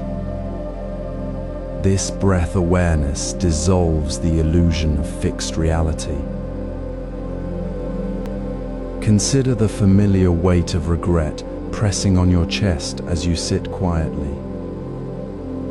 That sharp pang of what might have been, the replaying of a word spoken too harshly, or a chance left unseized. It feels heavy, real, and stubbornly present. Yet in the quiet space of this moment, notice how this feeling itself is shifting. Regrets are not fixed things. They are past events already passing through the river of time. They are thoughts about what has dissolved, not realities demanding your current attention. When that familiar ache rises, gently name it. This is a thought about the past. I choose now, not to deny the memory, but to recognize its nature. It is not happening here, now. It is a shadow cast by yesterday, already fading as you breathe into this very breath. Imagine a single maple leaf detaching from a branch. It does not cling with desperate fingers, nor does it shout its sorrow to the wind. It simply releases, carried by the current air, moving toward the earth with quiet acceptance. It does not resist the impermanent nature of its existence. It simply is as it is. This is the natural flow. Our regrets, like the leaf, are part of the cycle of change. They arise, They linger in our awareness, but they do not define the present moment. The leaf does not worry about the branch it left behind. It moves forward in its own way. We can do the same. We can release the grip of the past not through force, but through a simple, present choice. So, as you sit with this awareness, let the question settle gently within you. What regret can I release right now? Not the big, heavy ones that feel too vast for this moment, but one small, specific echo that still resonates. Perhaps it is the memory of a minor argument, a hesitation to speak up, or a decision made too quickly. Feel the subtle tension in your shoulders or the tightness in your chest as this thought surfaces. Now, breathe deeply into your belly. Feel the air entering, filling you with calm. As you exhale, imagine that tightness softening, loosening its hold. Say silently, "This is a thought about the past I choose now." And with that gentle release, feel the space open within you. It is not about erasing the past, but about freeing your present moment from its lingering shadow. The weight lifts, not because you forget, but because you choose to stand here, fully present, with the fullness of this breath and this stillness. This practice is not about suppressing difficult feelings. It is about recognizing their impermanent nature within the vastness of your awareness. It is the quiet courage to say no to the past's grip and yes to the living, breathing reality of now. It is the deepening of the patience you cultivated through mindful breathing during transitions, now applied directly to the most subtle, persistent patterns of the mind. You are not waiting for the past to end. You are simply choosing to be here, now, with the fullness of your presence. With past released, we fully inhabit the present flow. The river of change continues, not as a current to be feared, but as the natural path of life, carrying us gently forward, moment by moment, in perfect, unbroken continuity. Modern life often feels like trying to hold water in cupped hands, the very thing we grasp slipping through our fingers. We chase stability in a world built on constant flux, misunderstanding that true steadiness does not come from freezing the river, but from resting within its flow. This chapter invites you to step beyond the struggle. Stability isn't a fixed point you reach. It is the deep, quiet calm that naturally arises when we stop fighting the current of change itself. It is not the absence of movement, but the presence of peace within it. Consider a still pond after a rainstorm. The surface may churn with ripples and falling drops, seeming chaotic and unstable.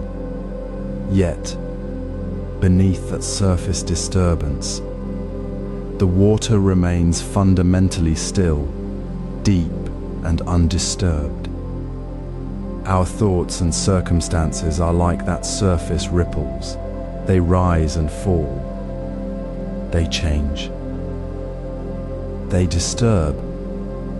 But beneath the surface of our thoughts, beneath the urgency of the moment, there is a deep, unwavering stillness.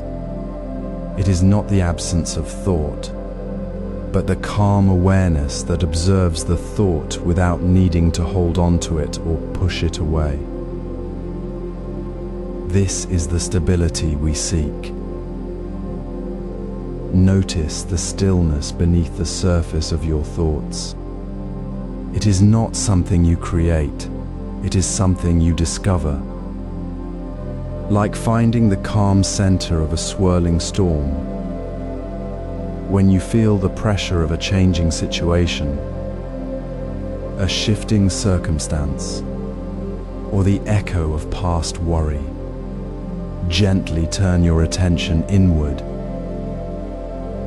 Feel the steady rhythm of your breath, the quiet weight of your body resting on the earth, the simple presence of your awareness itself. These are not fixed anchors, but the very ground of your being, always available. They are the still pond beneath the ripples of your mind. Reflect gently on this. Where do I feel stability within my current change? Not where I wish things were, but right now, in this moment of flux. Is it in the softness of your breath as you inhale? In the quiet strength of your feet on the floor? In the gentle awareness that simply knows the change is happening, without resistance? It may feel subtle, a quiet hum beneath the surface noise. Yet, this quiet presence is your truest anchor. It is not about controlling the river, but about knowing the deep, still water within yourself that the river flows through. This is the profound ease that comes from not fighting the current. When you stop grasping for a fixed point that cannot exist, and instead rest in the calm awareness that is always present beneath the surface, a deep sense of ease settles in. You no longer feel like you're being carried away. You feel like you're flowing with the river, grounded in the stillness within. The past regrets you released in the last chapter, the present moment you now inhabit with breath as your anchor, all lead to this, the quiet certainty of your own unshakable presence within the ever-changing world. This stability, this deep, calm awareness within the flow, becomes our compass for embracing life's currents. It guides us not by predicting the next turn, but by reminding us of our inherent steadiness, always present, always available, right here, right now. As you rest in this knowing, you step into the next moment with effortless grace. Life moves like a river, always flowing, never standing still. We often mistake the gentle current for a threat, trying to build walls against the natural flow of change. Yet uncertainty is not a storm to be feared. It is the river itself, the very medium of our existence.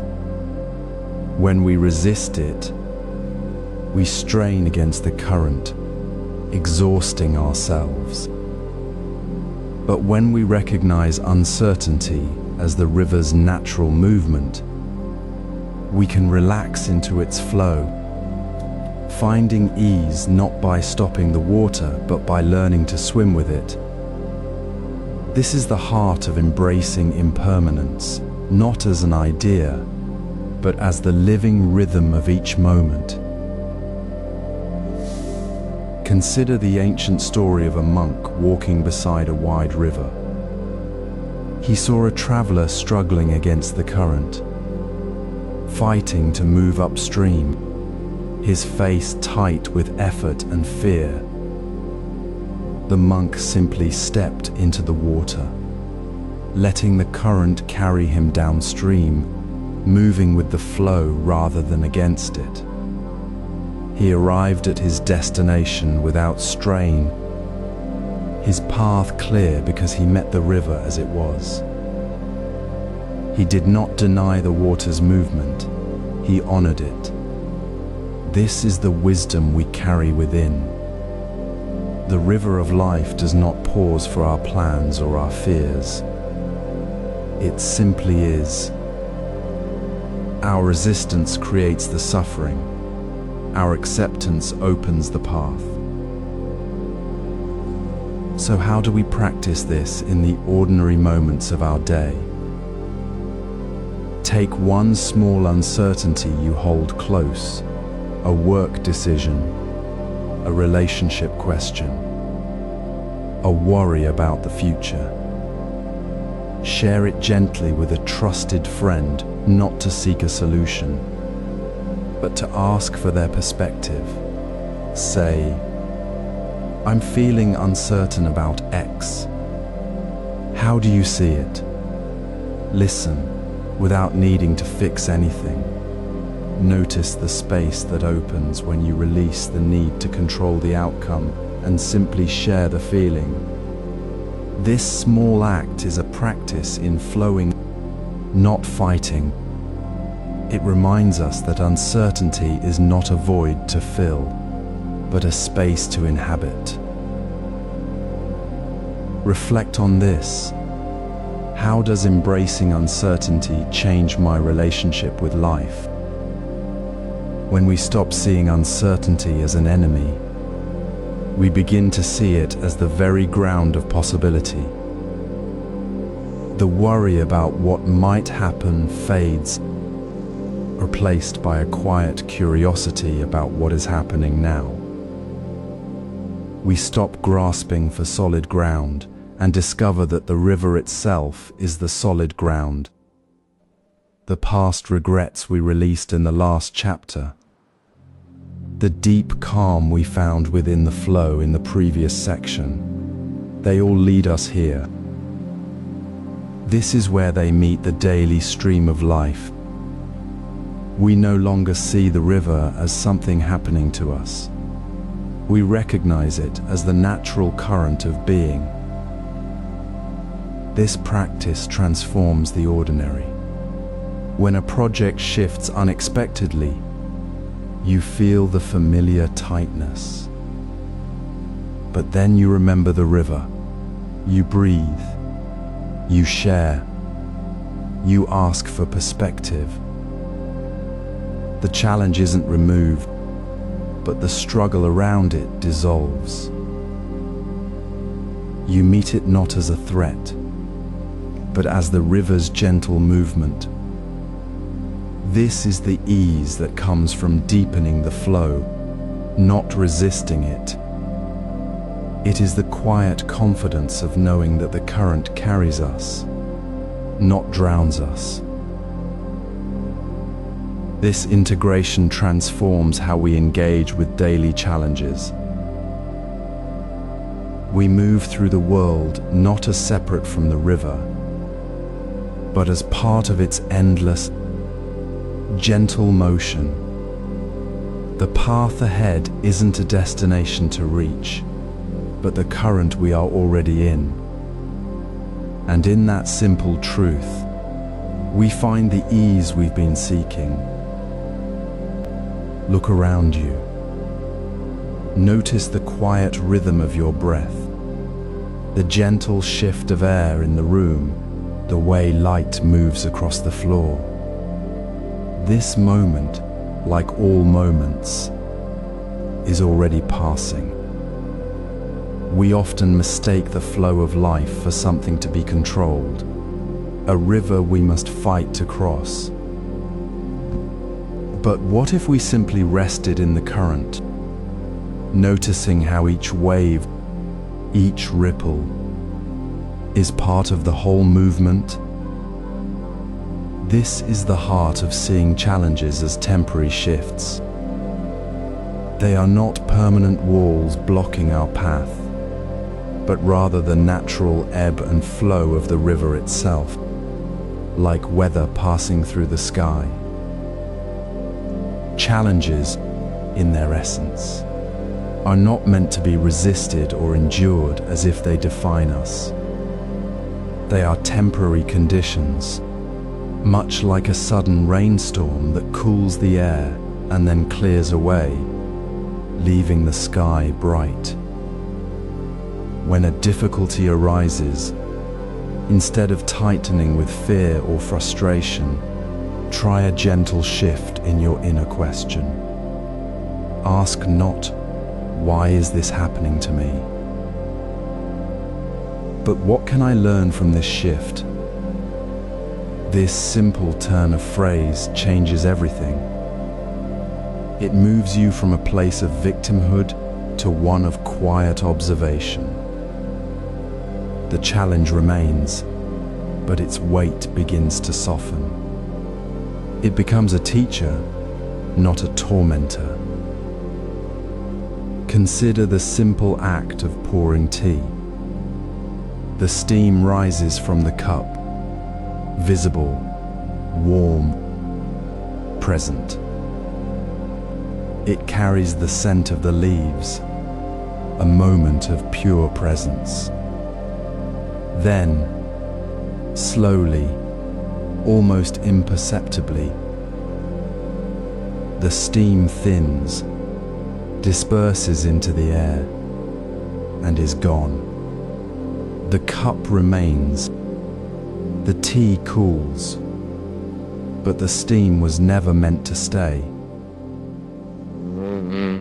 It was a temporary expression of the heat within the water, a natural part of the process. So too with our difficulties. A difficult conversation, a moment of failure, a period of uncertainty, they all rise like steam, carry their message, and then dissolve back into the larger flow of life. They are not the end of the story. They are a single, temporary note in the ongoing melody. So pause now, wherever you are. Notice the challenge you're facing right this moment. Is it a tightness in your shoulders? A worry about the future? A disagreement? Gently ask yourself, what challenge feels temporary now, not permanent? Feel the space between the challenge and your reaction. Notice how the tightness might loosen, even slightly, as you simply observe it without adding the weight of, "This must never end."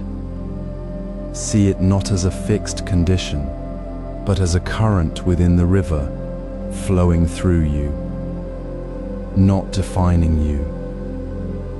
This is the ease that comes from deepening the flow, not resisting it.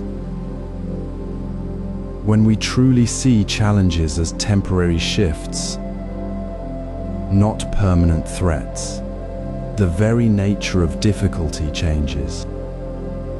The struggle dissolves into simple awareness. The tightness softens into openness.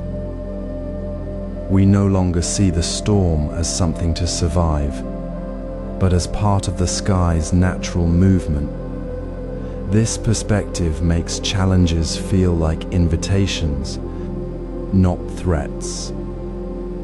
It invites us to learn, to adjust, to flow with the current rather than against it.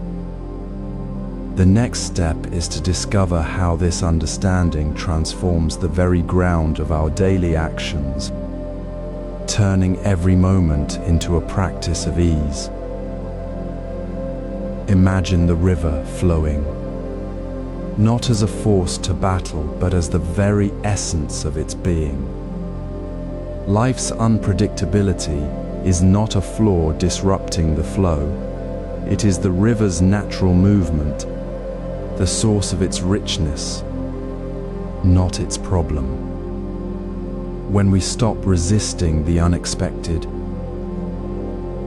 we stop seeing chaos and begin to notice the subtle gifts woven into the fabric of each moment. This is not about ignoring challenges, but about shifting our perspective to see how every turn, every surprise, deepens our connection to the present. Consider the gardener who tends a small plot. One morning, a sudden downpour washes away the carefully arranged seedlings. The gardener could feel frustration, seeing only loss. But instead, they step outside, feel the cool rain on their skin, watch the droplets dance on new green shoots emerging where the soil was disturbed. The rain, unexpected and seemingly disruptive, brings unexpected life.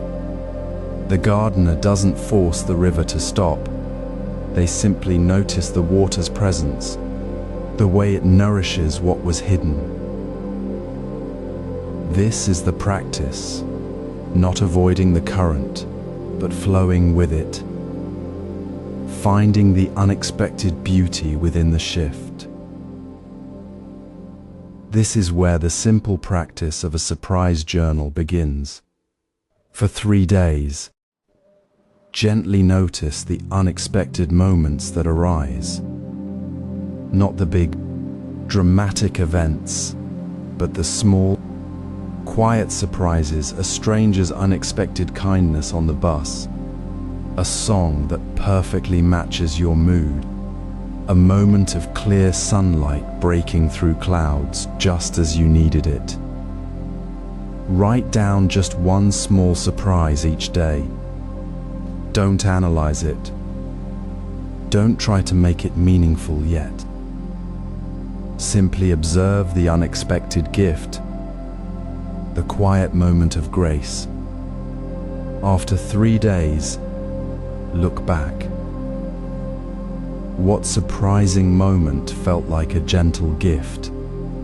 A reminder that life is not just happening to you, but offering itself to you in the very moment. Reflect on this now. What unexpected event felt like a gift today? It might be as simple as finding a perfect, smooth stone on your walk, or a colleague sharing a laugh when you felt tense. It might be the way the light fell through the window just as you paused to breathe. This reflection isn't about forcing positivity. It's about training your eyes to see the richness already present within the flow. It's about recognizing that the river's movement, its constant change, is not a threat, but the very substance of its beauty. The rain that washed the seedlings away also brought the new growth.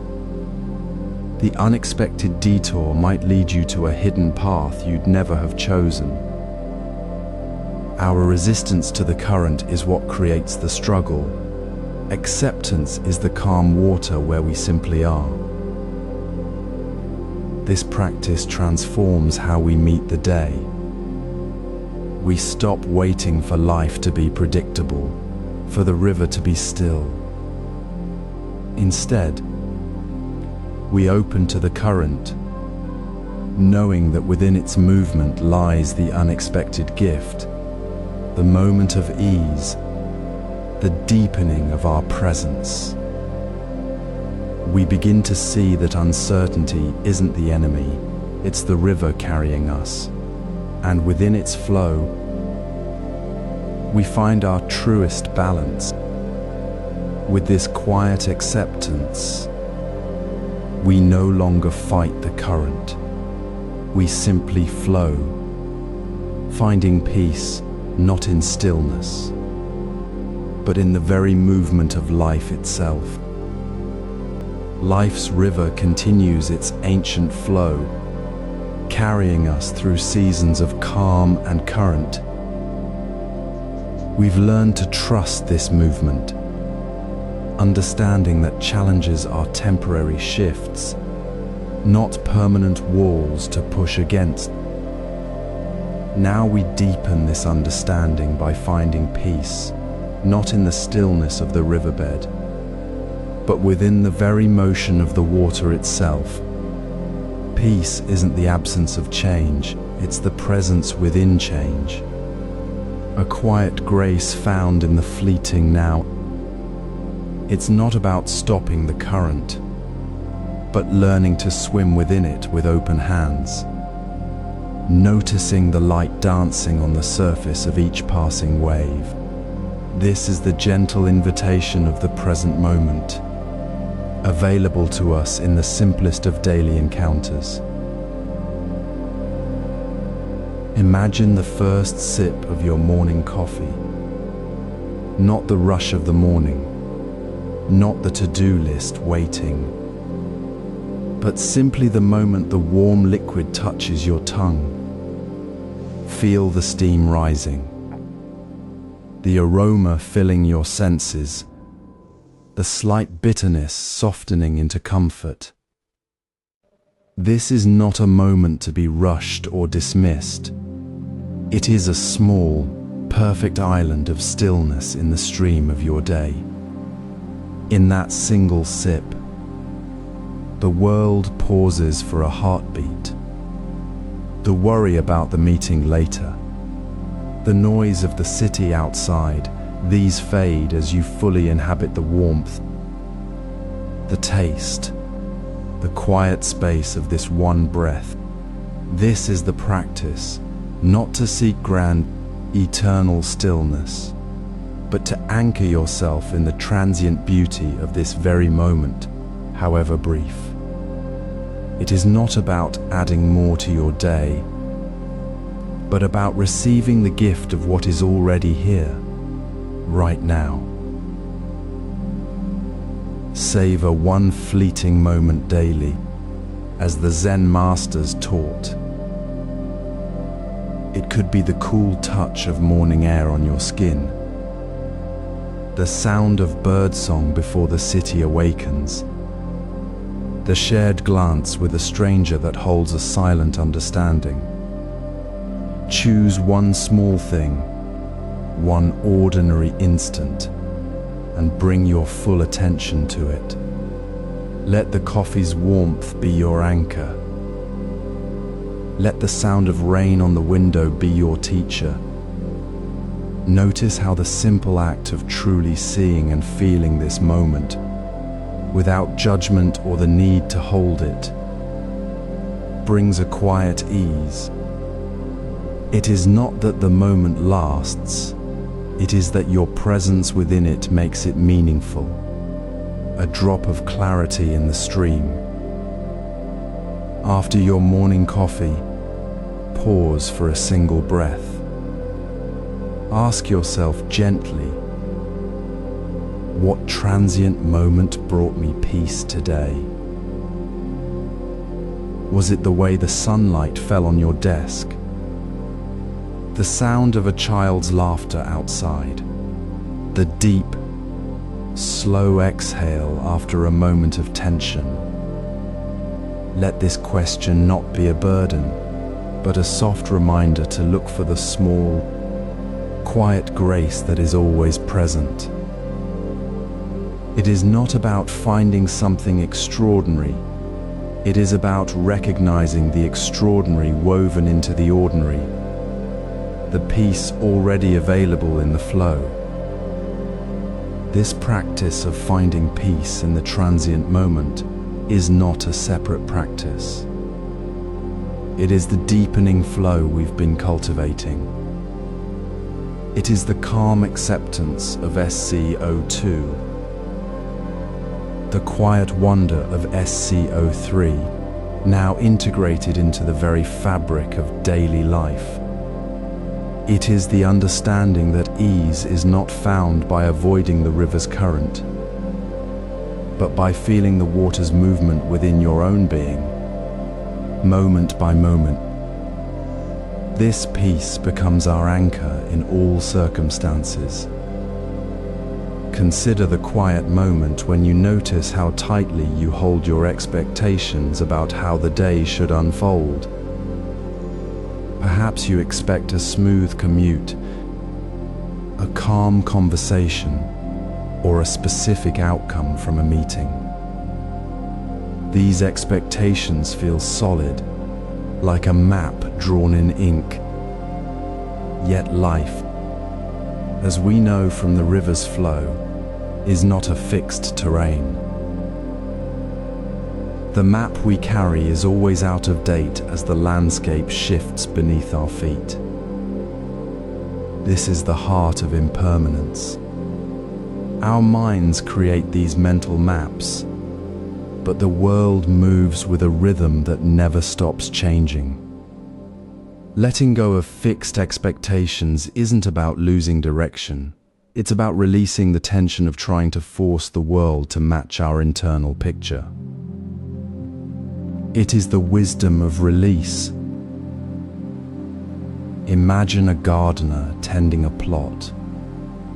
For years, they have expected the cherry blossoms to bloom on the same date each spring. A promise written in their mind. One year, a late frost arrives. The blossoms are sparse, delayed. The gardener feels disappointment, a tightness in the chest. They hold the expectation of the perfect bloom, but then they notice the delicate, unexpected beauty of the few flowers that do appear, their soft pink against the grey sky. They feel the shift in their body, the tightness easing, a slow release in the shoulders, a deeper breath filling the lungs. The expectation was the map, the frost was the changing terrain. The blossoms were still beautiful, just not as expected.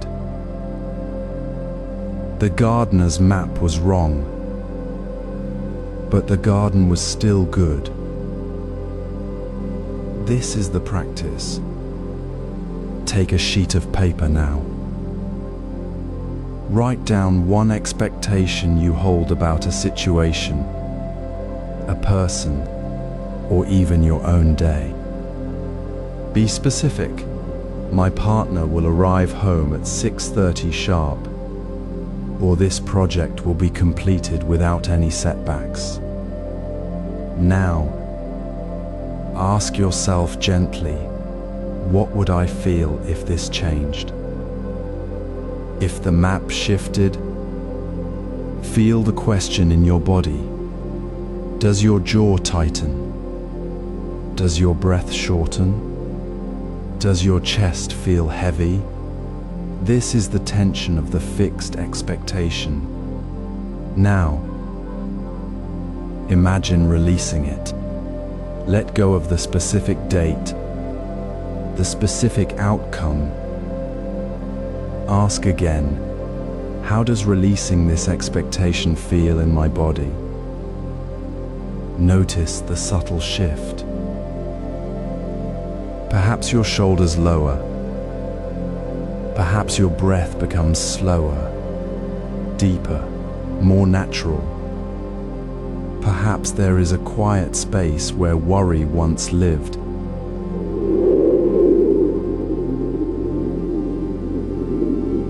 Replaced by a simple awareness of what is happening now. This is not emptiness, it is spaciousness. It is the body remembering that it is already at ease within the flow. This embodied understanding is the true release. It is not intellectual, it is felt in the quiet shift of muscle and breath. It dissolves the illusion that peace depends on things staying exactly as we mapped them. When we stop fighting the river's current with our fixed expectations, we find ourselves moving with it, not against it. The river's flow is not chaos, it is life's natural movement.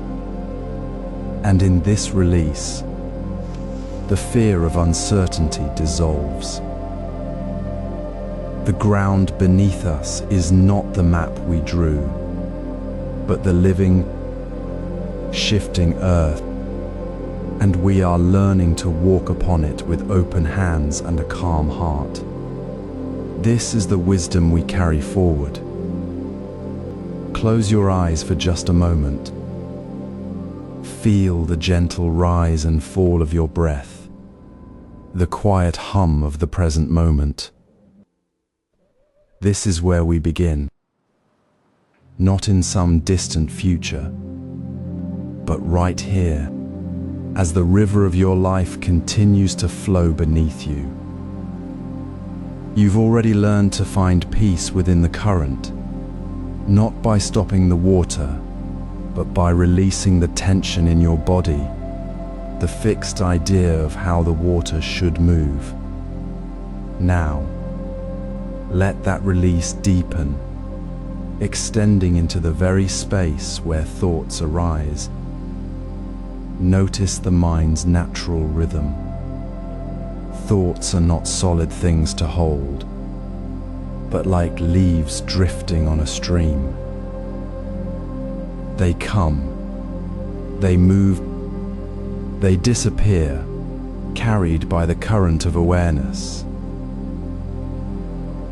When a thought about what might go wrong at work, or a memory that stings, appears, don't reach out to grab it.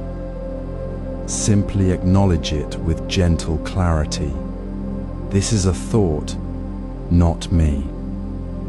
This is a passing cloud, not the sky itself. There is no need to chase it, to cling to its shape, or to push it away with force. The struggle comes from the moment we say, "This thought must stay," or "This thought must not be here." That's the holding on that creates the ache. Instead, imagine watching the leaves on the stream. See the thought arise. See it drift downstream. See it vanish into the distance. Feel the space between thoughts, the quiet clarity that exists when you stop wrestling with the water. This is not about emptying the mind, but about changing your relationship to what flows through it. When you notice a thought about a past argument, say to yourself softly, "This is a thought, not me." Feel the subtle shift as the tightness around your chest loosens.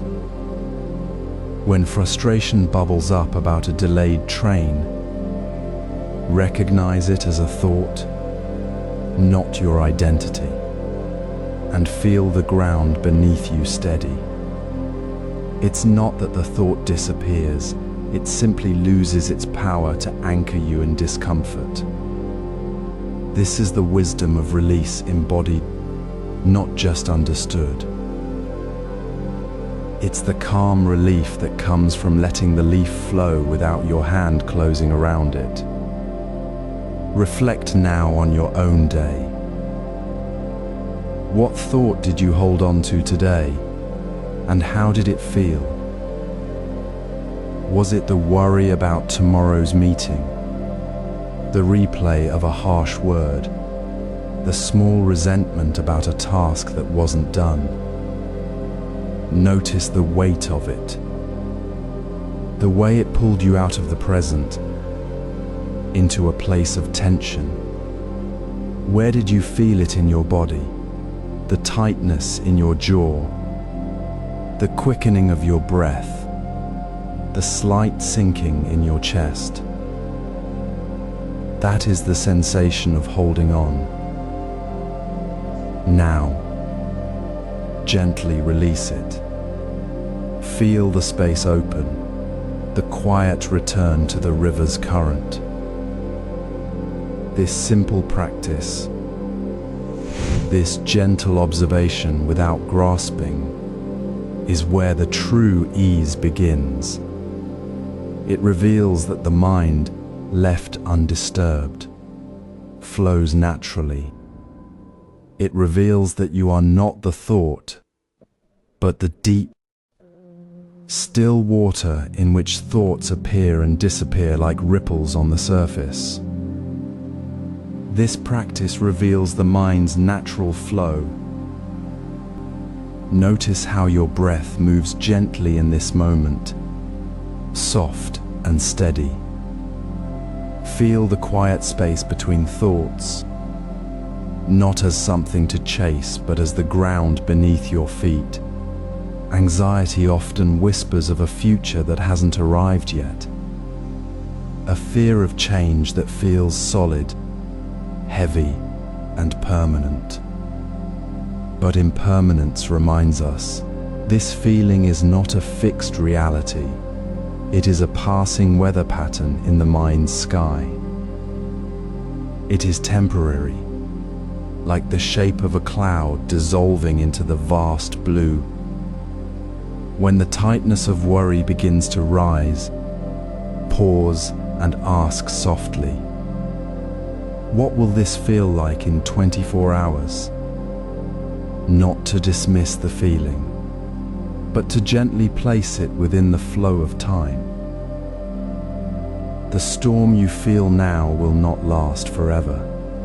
It will shift, soften, or simply pass, as all things do. Consider the simple act of pouring tea. The steam rises from the cup, visible, warm, and full of presence. You watch it curl upwards, a moment of pure, fleeting beauty. Then, slowly, it thins, disperses into the air, and vanishes. There is no struggle against its departure. The steam simply does what steam does. It was never meant to stay. This is the wisdom of impermanence in action. It is not a philosophy to be understood in the mind alone, but a truth to be felt in the body. When we see the steam, we don't cling to it or fear its disappearance. We simply observe, and in that observation, there is peace. The tea remains, the cup holds warmth, and the moment continues without resistance. Now, bring this awareness to your own experience. Notice the next time anxiety flares, a tightness in your chest, a racing thought about what might go wrong. Don't push it away, but gently place your hand on your heart and ask, how does impermanence reduce my anxiety right now? Feel the tension softening as you remember it is temporary. Notice the breath moving more freely. Feel the ground beneath you, steady and real. This is not about ignoring the worry. It is about recognizing its nature. The future is unknown, but the present moment is always here, already holding the possibility of peace. You are not fighting against change. You are learning to rest within its constant movement. The anxiety does not vanish because you wish it would, but because you meet it with the quiet, knowing that it cannot last. This embodied understanding, feeling the impermanence in your own body, in your own breath, is what dissolves the grip of anxiety.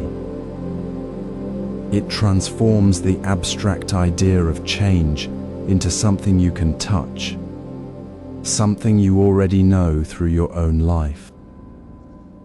You have felt the storm pass before, and you will feel it pass again. The relief is not in the future, but in this very moment, as you release the need for the feeling to be different. The mind relaxes when it stops fighting the tide.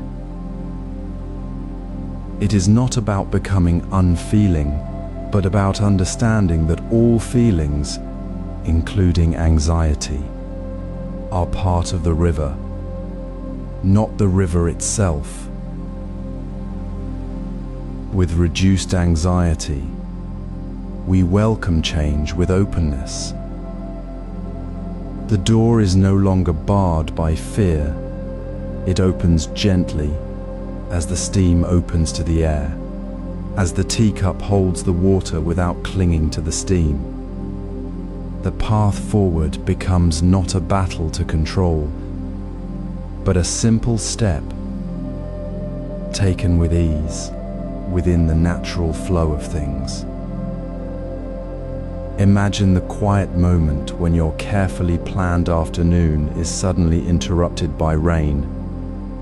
The sun was shining, the schedule was set, and now the world feels slightly off kilter. How often do we instinctively tense up, feeling the familiar grip of frustration or disappointment? This subtle resistance, this inner pushing against the flow of what is the very root of our unease. It is not the rain itself that causes the suffering, but the resistance to the rain. When we welcome the change, not as an interruption, but as part of the natural unfolding, a deep ease begins to settle within us.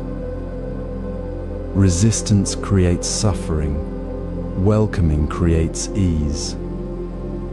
This is the gentle wisdom we cultivate here. Consider the ancient Zen story of the monk walking home in the rain. His path was muddy, his clothes soaked, yet he walked with a calm presence. When asked why he wasn't upset by the weather, he simply replied, "The rain is falling. I walk in the rain." He did not see the rain as an enemy to be fought against or a problem to be solved. He saw it as simply part of the moment, part of the world moving as it always does. His acceptance wasn't passive resignation, it was an active, embodied understanding that the rain, like all things, was impermanent. To resist the rain would be to resist the very nature of the world. To welcome it was to step fully into the reality of the present moment, without adding the burden of resistance.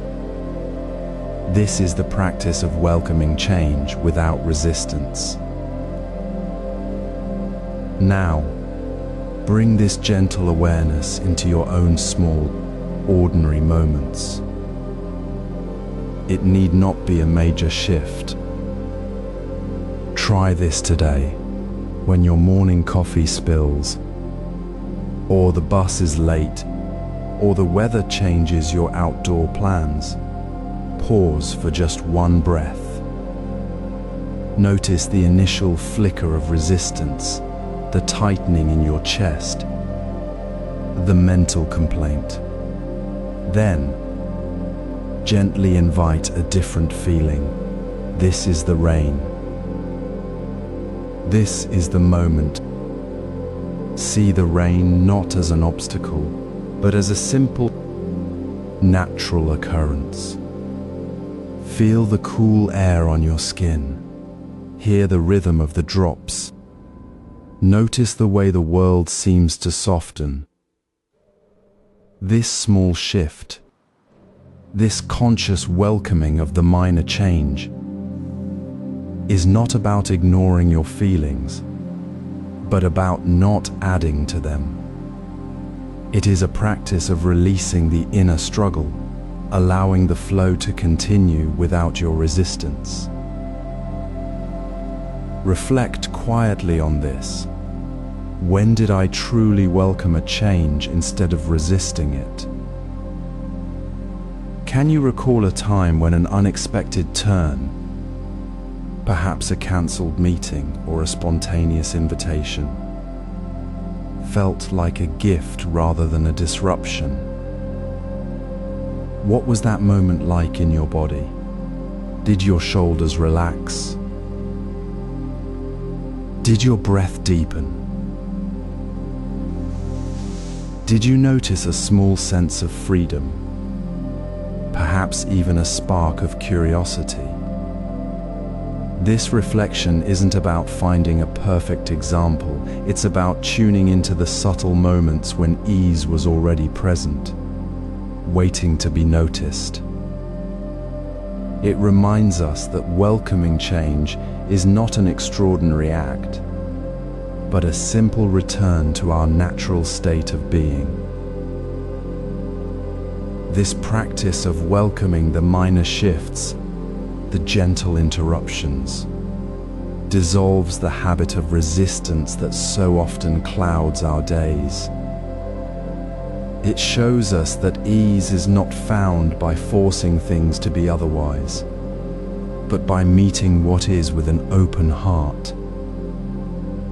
As we practice this, welcoming the rain, welcoming the delay, welcoming the unexpected turn, we discover that this openness is not something we have to achieve.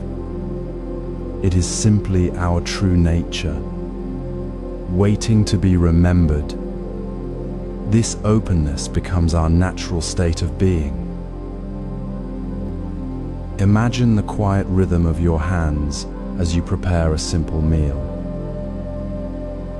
Notice how the knife cuts vegetables with steady focus, not because you need the dish to be perfect, but because the act of cutting is what matters right now. This is the essence of living in the flow. We engage fully in work, relationships, and creativity, not seeking a specific result, but honoring the effort itself. We do not cling to how the meal will be received, the outcome of a conversation, or the final form of our creation. The energy shifts when we release the grip on what might happen and simply meet the present moment with our whole being. Consider the story of a monk polishing a bowl. His task was to make it smooth and clear, yet his mind was never on the polished bowl waiting to be used. He was entirely present with the motion of the cloth, the texture of the clay, the sound of the gentle friction. He did not think, "This must look flawless for the tea master," nor worry if the bowl would be deemed worthy. He simply polished. After finishing, he placed the bowl where it belonged, without checking if it met some imagined standard. His reflection was simple. I held the cloth steadily. I felt the bowl's surface. I gave my attention to the task. He did not question whether the bowl would be praised or discarded. His energy remained calm and undisturbed because he was not waiting for the outcome to validate his effort. Now, bring this awareness to your own day.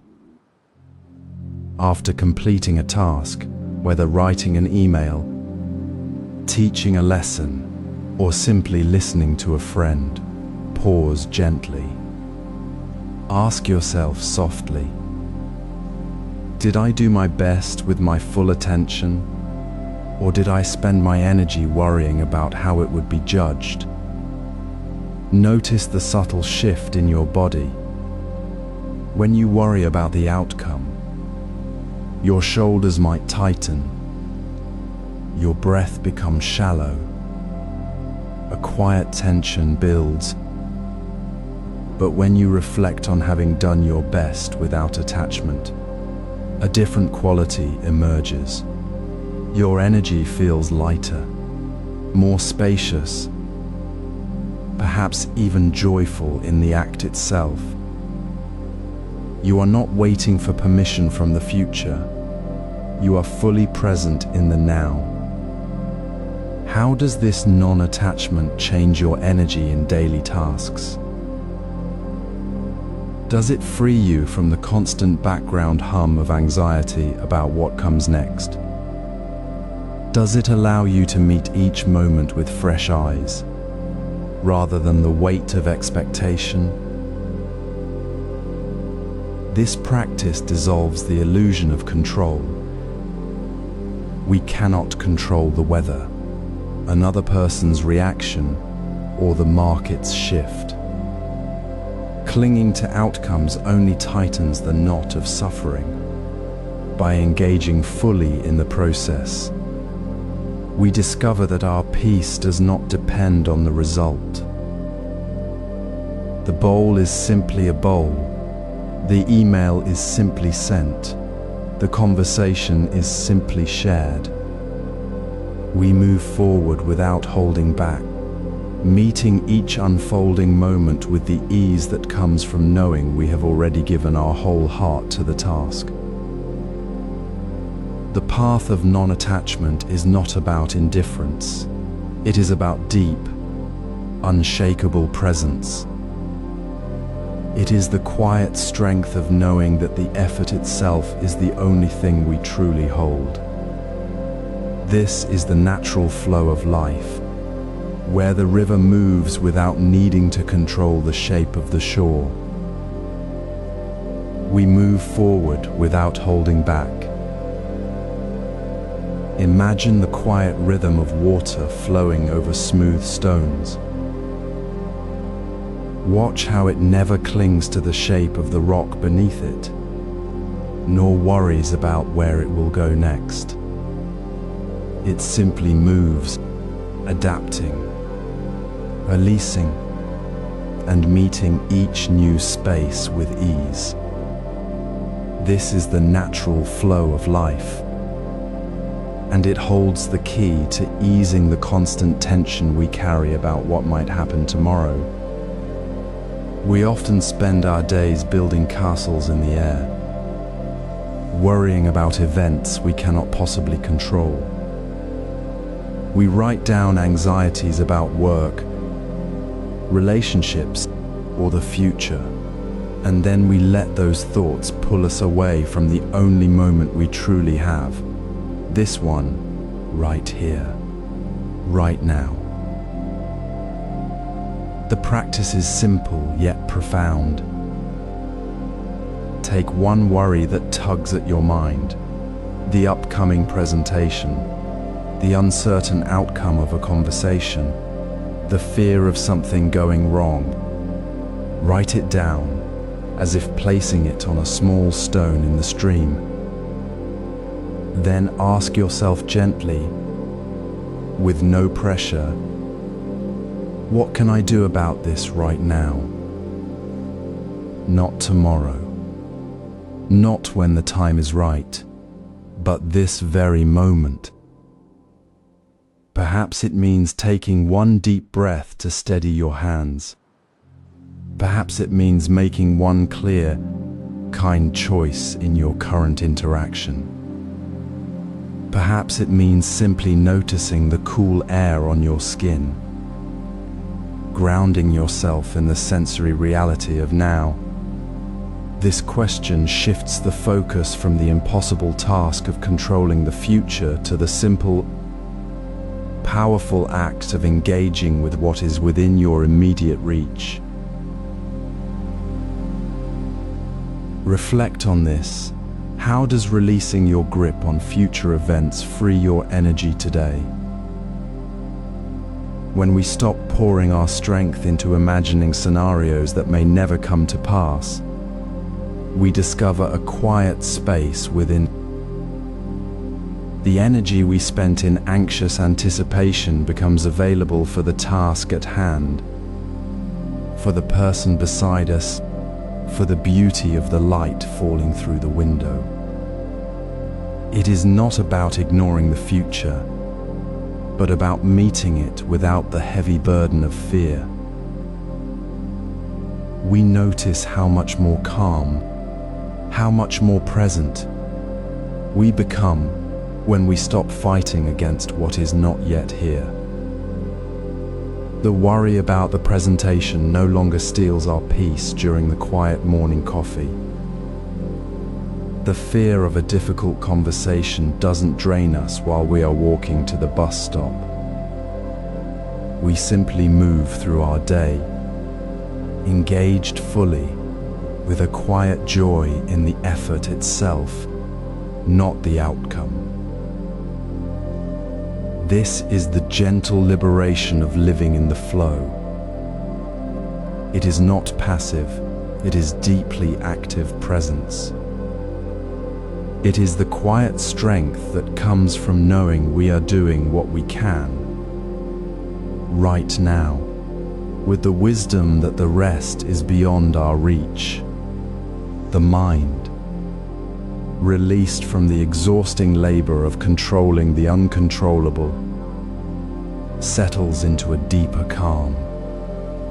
The constant mental chatter fades, replaced by the clear, open awareness of this moment. And as the mind settles, the world reveals itself with a quiet clarity we often miss when we are caught in the future's shadow. The ordinary becomes extraordinary. The simple act of breathing becomes a gift. The beauty of the present moment, so often overlooked, begins to shine with its own quiet, unforced light. With less mental clutter, we notice beauty in the present. Consider the quiet moment before your morning tea.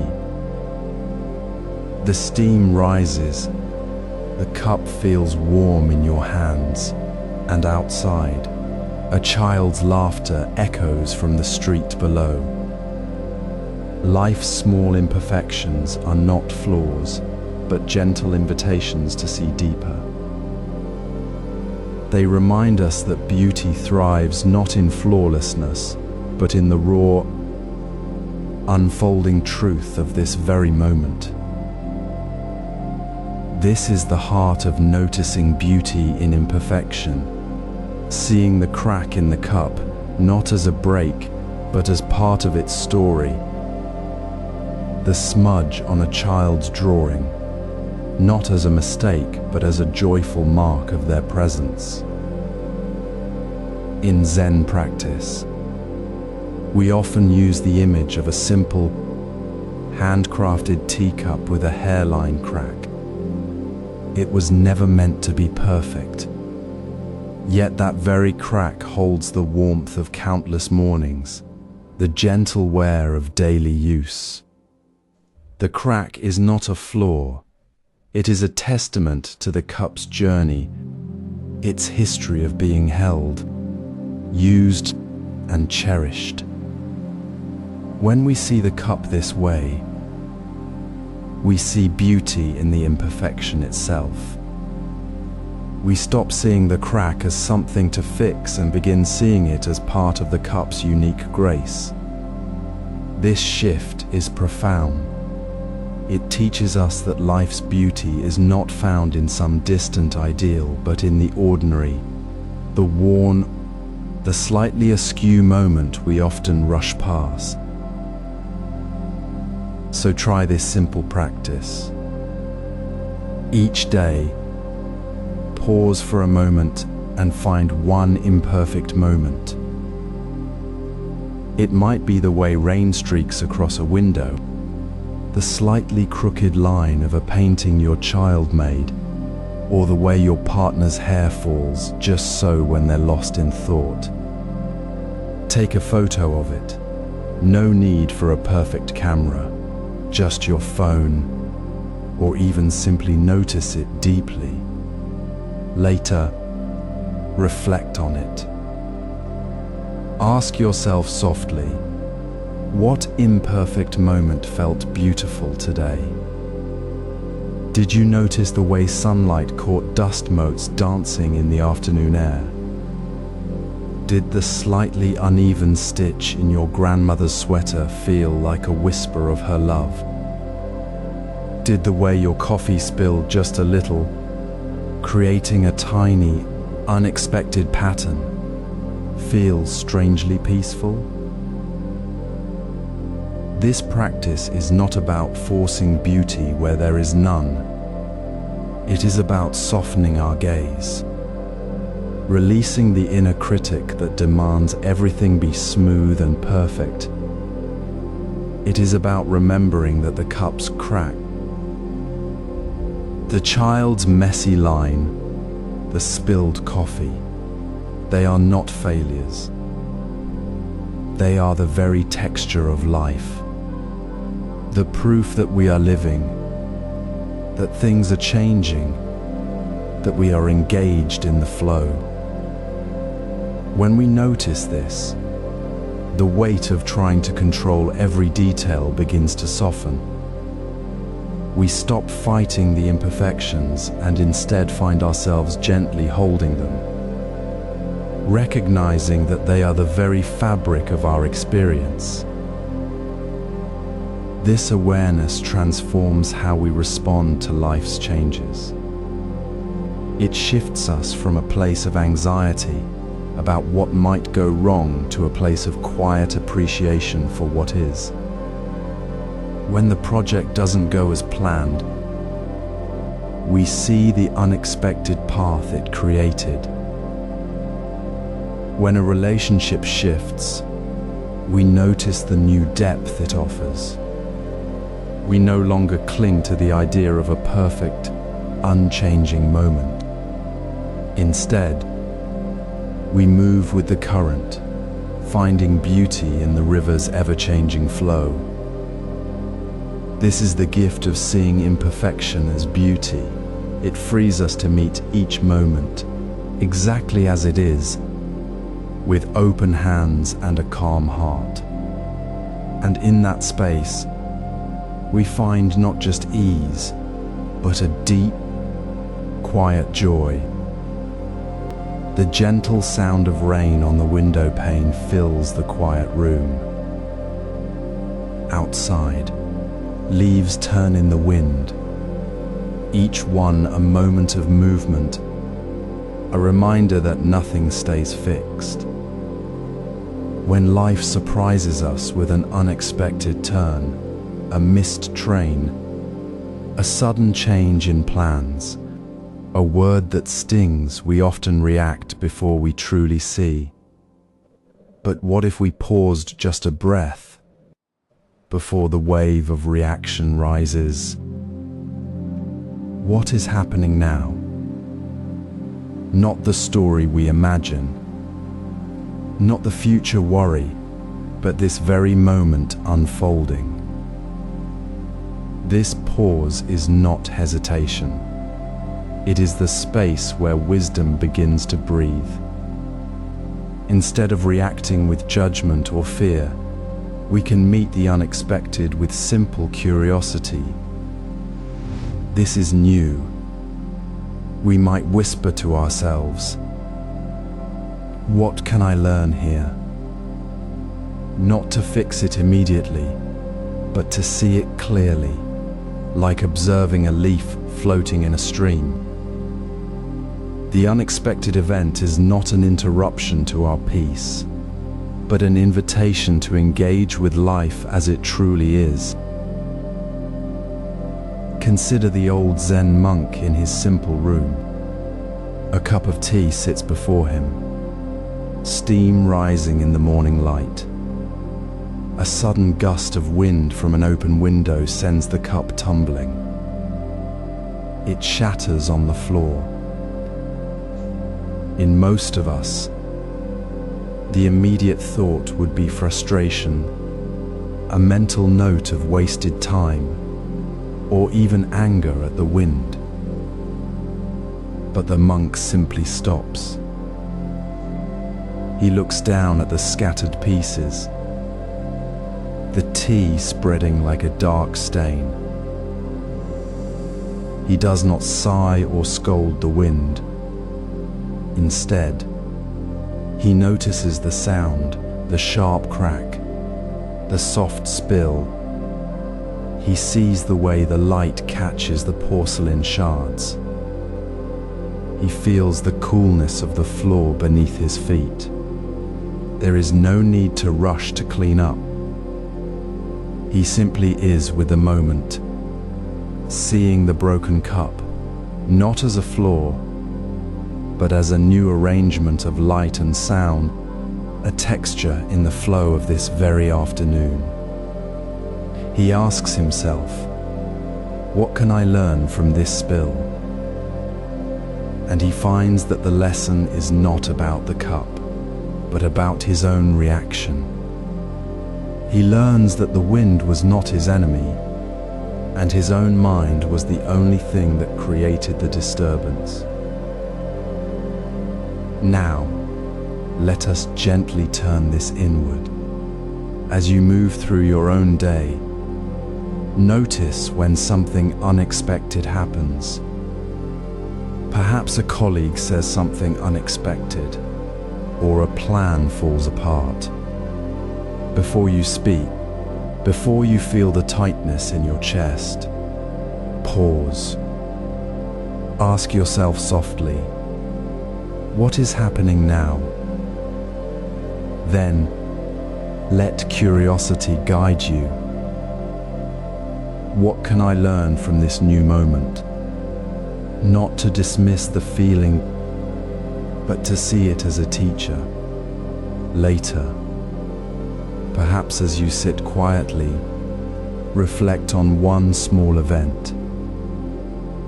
How did I respond? Did I react with old habits? Or did I pause? Did I see the newness in the moment? Or did I rush to make it fit my plan? There is no need for judgment in this reflection. Simply notice, with kindness, the way your mind moved. Did you find a moment of calm, however brief? Did you see the beauty in the unexpected texture of the moment, as the monk saw the light on the shards? This is the practice. It is not about avoiding the unexpected, but about meeting it with an open hand, ready to learn. When we practice this pause, this curiosity, this gentle reflection, it is not a single act. It becomes the quiet rhythm of our days. We no longer see the unexpected as a threat to our control, but as a natural current in the river of life. We meet each moment with the same calm acceptance we've been learning to hold for imperfection. And so, this mindful response, this way of being present without resistance, becomes our natural way of being. It is not something we achieve, but something we simply notice we are already doing. As the rain continues to fall, as the leaves turn, as the cup shatters and the light catches the pieces, as the morning sun spills softly over the city, the familiar rhythm of life continues its steady pace. We move through moments that feel like they should be smooth, yet often we find ourselves waiting, standing in line for coffee, paused at a traffic light, or simply waiting for the kettle to boil. In these seemingly small transitions, we have a profound opportunity to meet life as it truly is. This is not about forcing stillness or ignoring the passage of time. It is about meeting each moment of waiting with a gentle, open awareness. Patience here is not passive endurance. It is the active choice to engage fully with the transition itself, to be present within the space between what was and what will be. Imagine standing in line at the cafe. The queue moving slowly, your mind already racing ahead to the tasks waiting. Instead, notice the subtle shift in your breath. Feel the air entering your nostrils, the gentle rise and fall of your chest. This simple anchor, your breath, is always available, right here in the waiting. It requires no special skill, only a soft turning of attention inward. In that 30 seconds, as you notice your breath, the frustration dissolves. The line becomes less of a barrier and more of a quiet space. The coffee may be hot, the barista may be busy, but in this moment, you are not waiting for the coffee, you are simply being present with the waiting. This is the practice, not to escape the transition, but to inhabit it completely, finding a quiet center within the movement. This practice transforms the ordinary into the sacred. It is not about changing the situation, but changing our relationship to it. When you notice your breath in that brief pause, you are not avoiding the wait, you are meeting it with curiosity and kindness. You are training your mind to rest in the present, without resistance. It is a gentle, daily return to the ground of your being. So, as you move through your day, ask yourself softly, where can I practice patience in my next transition? Is it in the moment you step onto the bus, feeling the slight jostle? Is it while the computer loads? A small pause you can choose to meet with awareness rather than impatience. It might be the time you wait for a reply, the moment you stand in the shower, the quiet space before you speak. Each transition, however small, is an invitation to return to your breath, to return to yourself. This is the quiet alchemy of patience. It is not about waiting for things to change. It is about changing how you meet the change. By practicing patience in these ordinary moments, by truly seeing the breath in the pause, the space in the line, you're not fighting the current. You are learning to swim within it, finding your balance within the flow. You begin to sense that stability is not found in resisting the river's course, but in the deep, unshakable stillness that exists beneath its surface. The river moves, the line shifts, the world changes. Yet within this awareness, there is a profound peace. This is the stability that comes from aligning with the very nature of life itself. It is the peace that reveals itself not when the world is still, but when you are fully present within its constant becoming. This patience reveals stability beneath the surface of change. In the rush of modern life, where every notification, meeting, and unexpected shift pulls us toward a future we cannot hold, a quiet anchor awaits within. It is not found in resisting the current, but in learning to breathe with it. As we move through transitions between meetings, after difficult conversations, or simply as the day shifts from morning to afternoon, our breath becomes the simplest, most powerful way to return to the unshakable ground of the present moment. This is the practice of mindful breathing during change, inhaling with gentle awareness. This is changing, acknowledging the very nature of existence, and exhaling with deep presence. I am here, anchoring yourself firmly in this exact unfolding now. It requires no special space or time, only the willingness to notice the rhythm of your own breath as the world moves around you.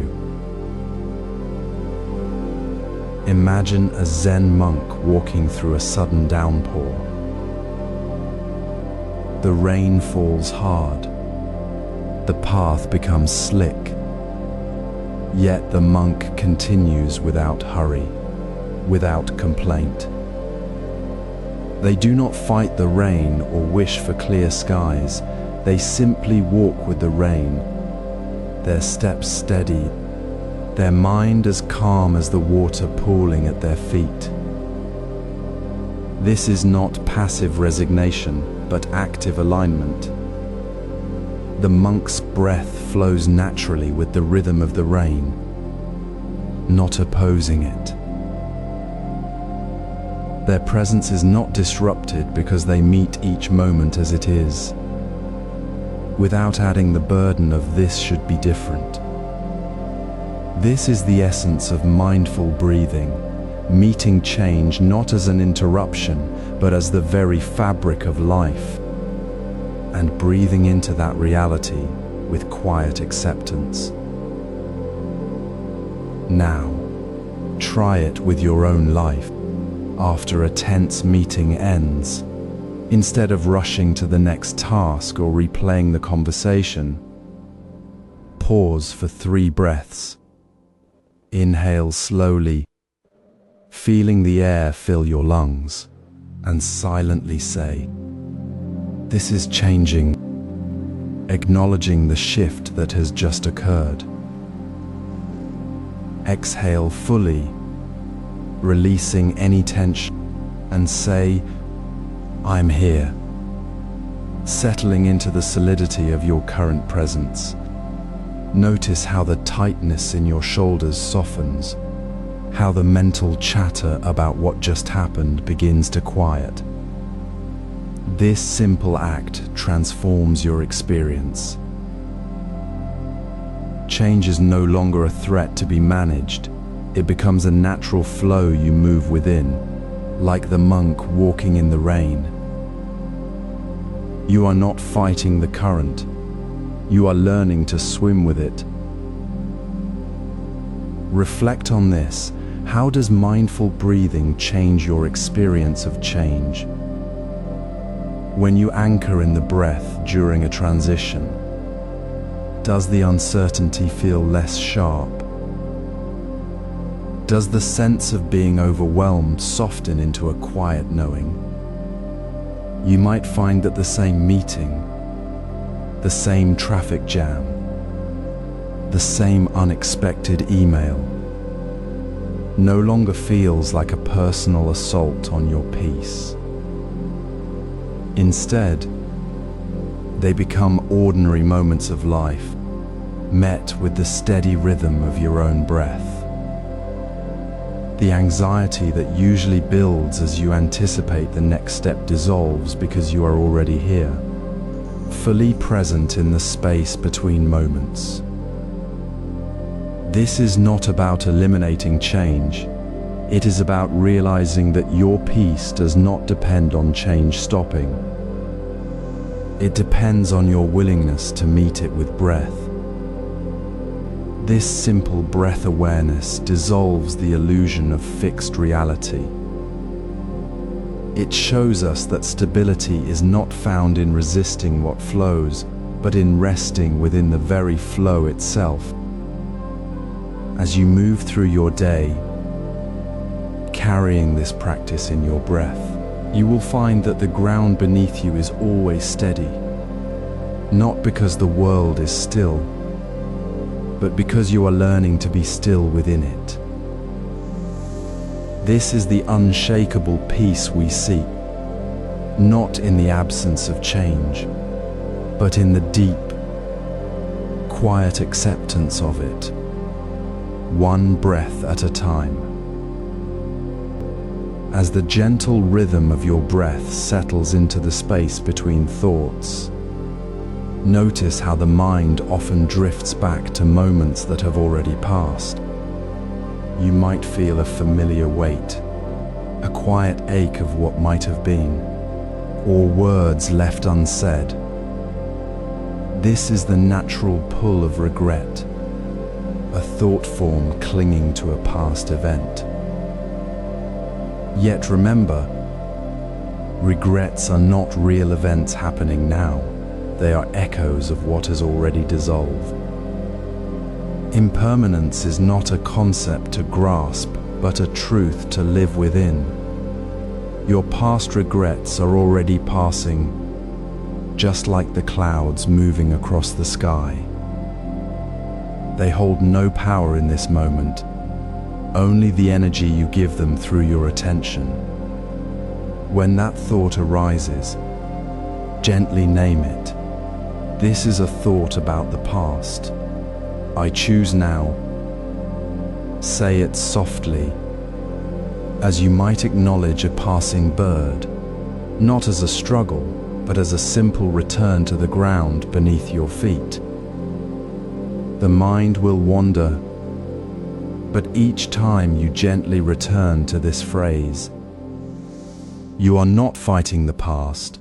You are stepping into the only place where life truly exists, the present. Imagine a Zen monk preparing tea in a small, quiet room. The sun slants through the paper screen, illuminating dust motes dancing in the air as he lifts the teapot. His hand trembles slightly, and a drop spills onto the wooden floor. For a heartbeat, the monk pauses, a flicker of frustration crossing his face, perhaps thinking of the wasted tea, the moment of clumsiness, but then he simply breathes, his gaze returning to the steam rising from the cup. He does not dwell on the spill, he does not blame himself. He places the cup down, wipes the small stain with a cloth, and pours the next cup with the same quiet attention. The spill was a moment in the flow, already passing. He did not let it become a story. He let it go with the same ease as the tea leaves settling in the water. His peace wasn't found by avoiding the spill, but by releasing the thought of it the very moment it arose. That is the simplicity of true presence. Now, as you sit here, breathe into this space of release. Ask yourself with gentle honesty, what regret can I release right now? Not a big one, not a distant one, but the smallest one that holds a thread of your attention this very minute. Perhaps it is a word spoken too harshly yesterday, a chance missed last month, or a worry that has circled your mind for years. Feel the weight of it for just a second, then soften. Say the words that anchor you. This is a thought about the past. I choose now. Let the words dissolve the thought, like sugar in warm water. Release it without judgment, without needing to fix it or feel better about it. Simply let it go, as the monk let go of the spilled tea. You are not erasing the past, you are freeing yourself from its grip in this moment. This small act of release is not about forgetting, it is about remembering where you truly are. With this lightness, you step fully into the river of now. The past is released, the future is not yet here, and the present is yours to meet with open hands. The current of life flows steadily, and you are no longer fighting against it. You are simply being carried, aware, and at peace. With past released, we fully inhabit the present flow. You felt it, the moment when the ground beneath your feet seems to shift, when plans dissolve like mist, and the future feels uncertain. We often chase stability as if it were a fixed point, a place to stand still while the world moves. But true peace doesn't come from holding on to what cannot be held. It arises when we stop fighting the current and simply rest within the flow. Stability isn't static. It's the calm that arises when we stop resisting change and allow life to move through us as naturally as water flows around a stone. Consider the ocean. The surface churns with waves, tossed by wind and tide, yet the deep water remains undisturbed. The waves rise and fall, change constantly. But the ocean's essence, its depth, its stillness, never wavers. It doesn't resist the wind, it simply holds the space for the waves to be.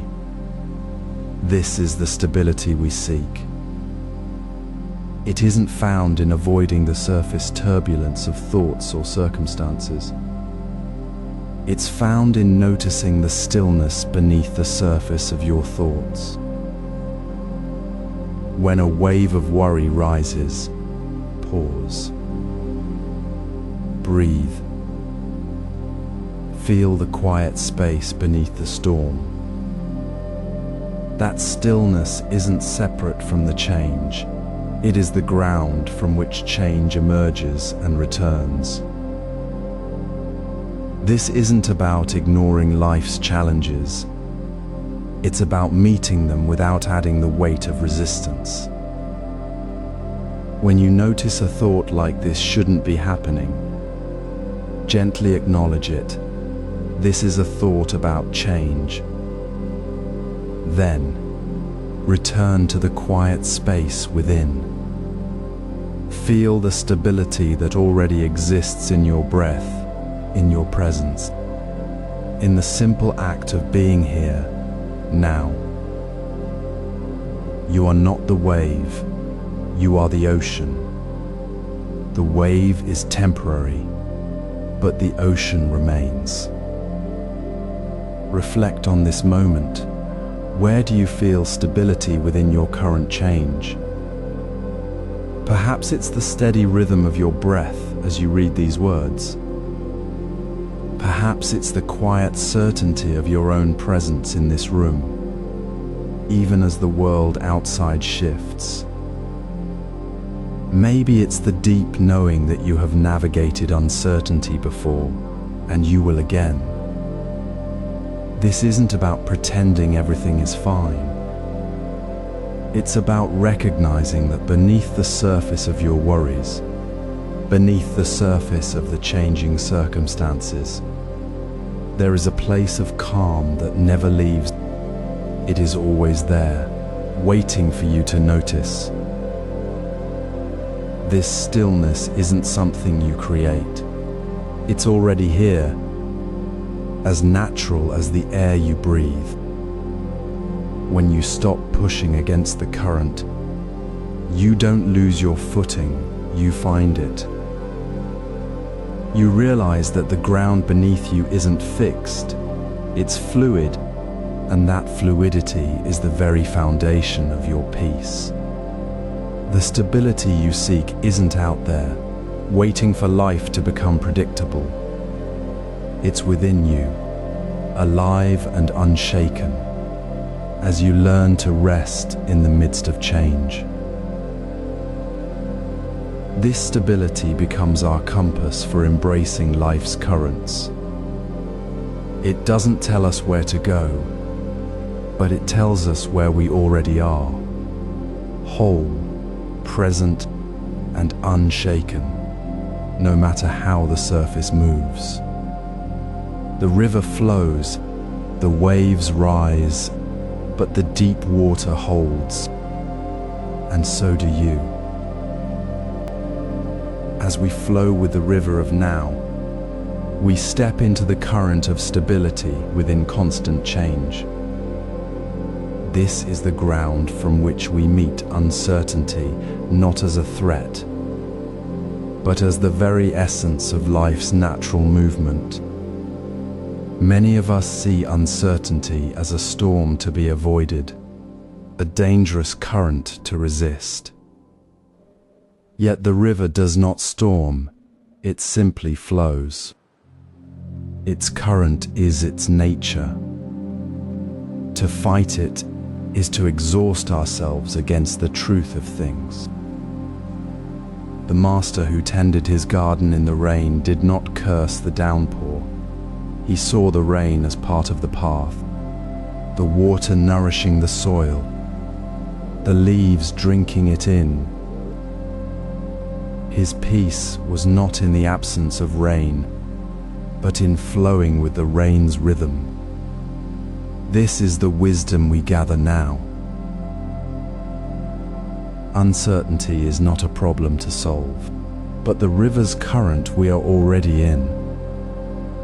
It is the gentle shifting of the wind, the changing light, the unexpected turn in a conversation. To embrace it is not to become careless, but to release the tight grip of needing everything to be certain. It is to soften our resistance and find stability within the flow itself. When we stop seeing uncertainty as an enemy, we can simply be present with it. We notice the current, feel its movement, and let it carry us without struggle. This is not passivity, it is an active, gentle presence that meets life as it is. Try this simple practice. Perhaps share a small uncertainty with a friend, something like, "I'm feeling unsure about this next step at work," or "I'm wondering how this change will affect us." Then ask gently, "What's your perspective on this?" Listen without needing to fix it. Notice how their view might soften your own tightness, not because they hold the answer, but because their presence reminds you that uncertainty is shared, not faced alone. You are not adrift in a storm. You are part of the river's flow, with others alongside you. Reflect on this. How does embracing uncertainty change my relationship with life?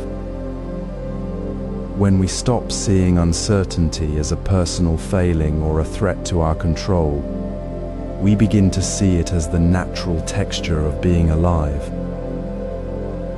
We might find ourselves breathing more easily when a plan shifts.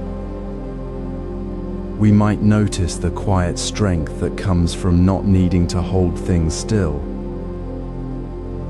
We see that our fear of the unknown often creates more suffering than the uncertainty itself.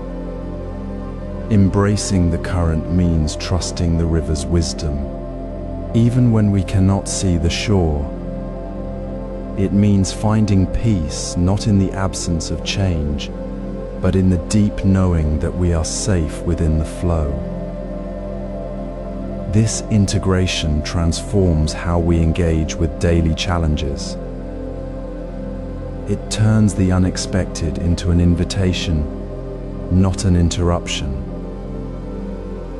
The small uncertainty shared with a friend becomes a moment of connection. The shifting work project becomes a chance to practice calm presence. We stop seeing life as a series of events to be controlled and start feeling it as a river to be trusted. The river flows, and we flow with it, finding stillness not by resisting the current, but by resting within its movement. This is the peace that comes from understanding that uncertainty is not the enemy. It is the river itself, carrying us home. As you breathe with the current of this moment, notice how the stillness you discovered in Chapter 9 deepens. That calm acceptance of life's constant flow isn't passive resignation. It's the quiet knowing that resistance only creates more ripples.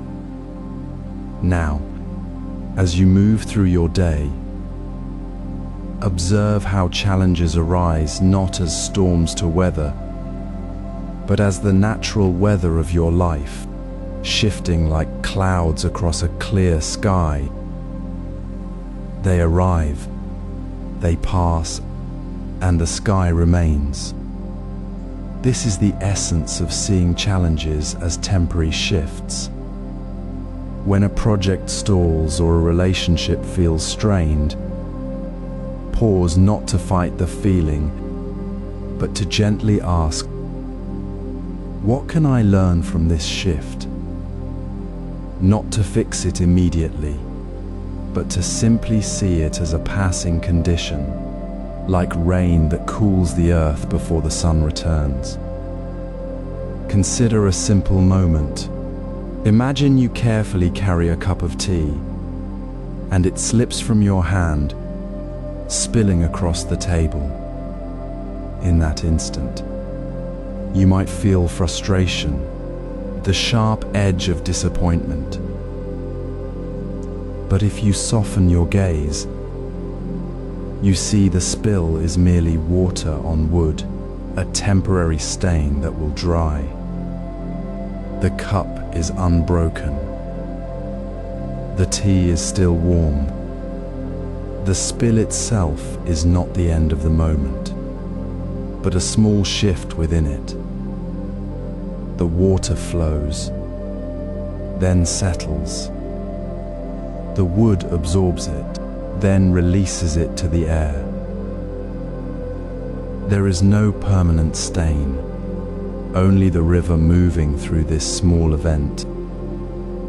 This is the Zen way, to meet the spill not as a disaster, but as a natural part of the flow, a moment to notice the water's path.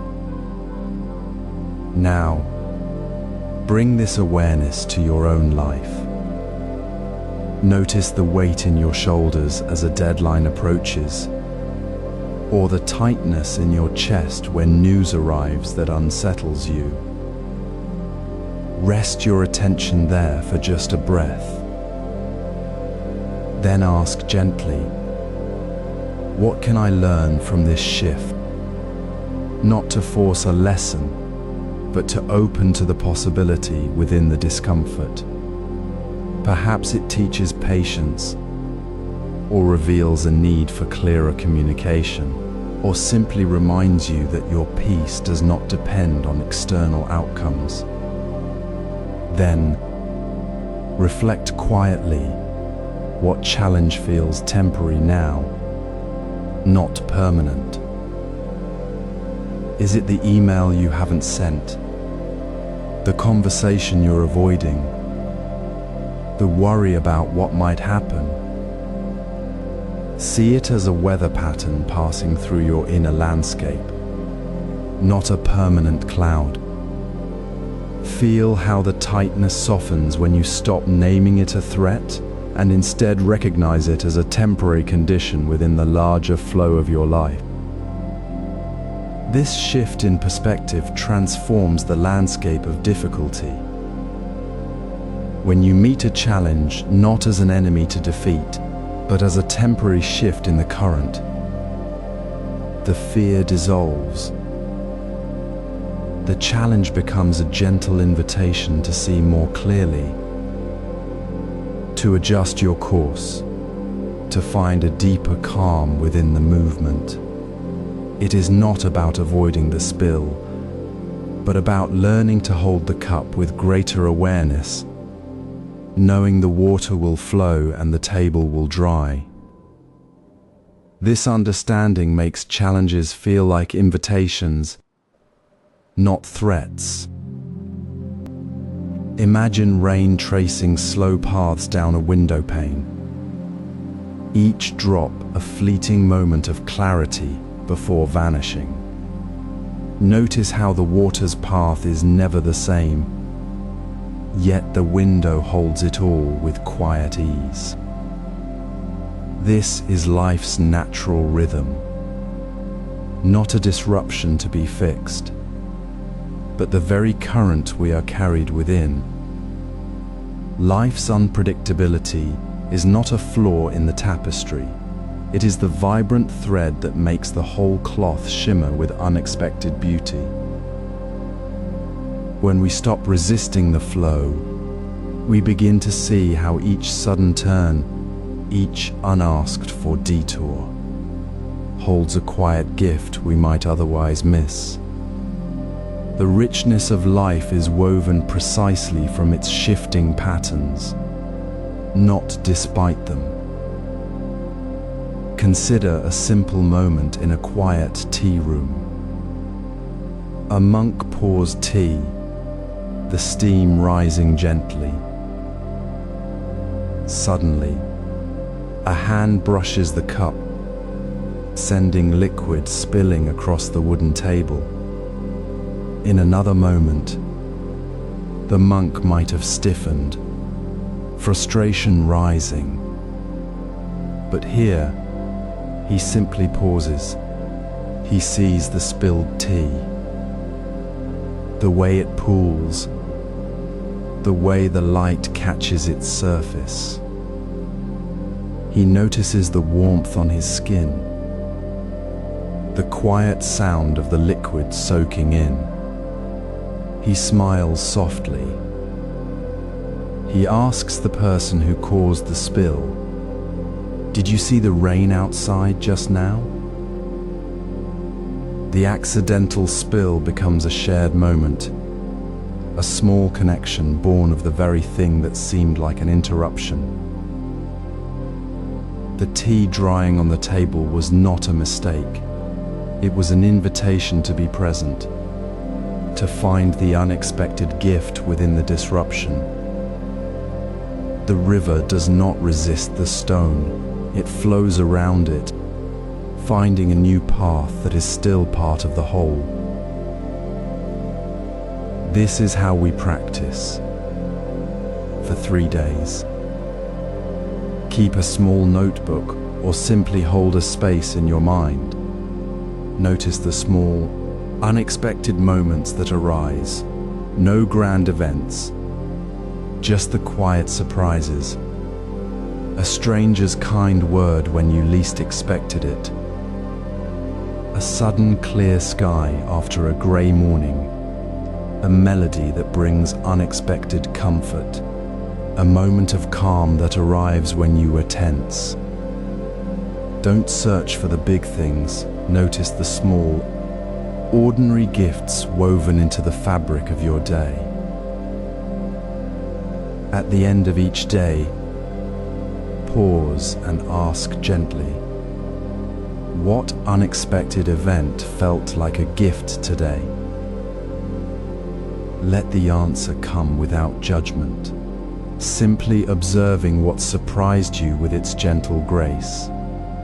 The gift might be as simple as the way sunlight fell on your coffee cup, or the unexpected laughter shared with a colleague. This is not about forcing positivity.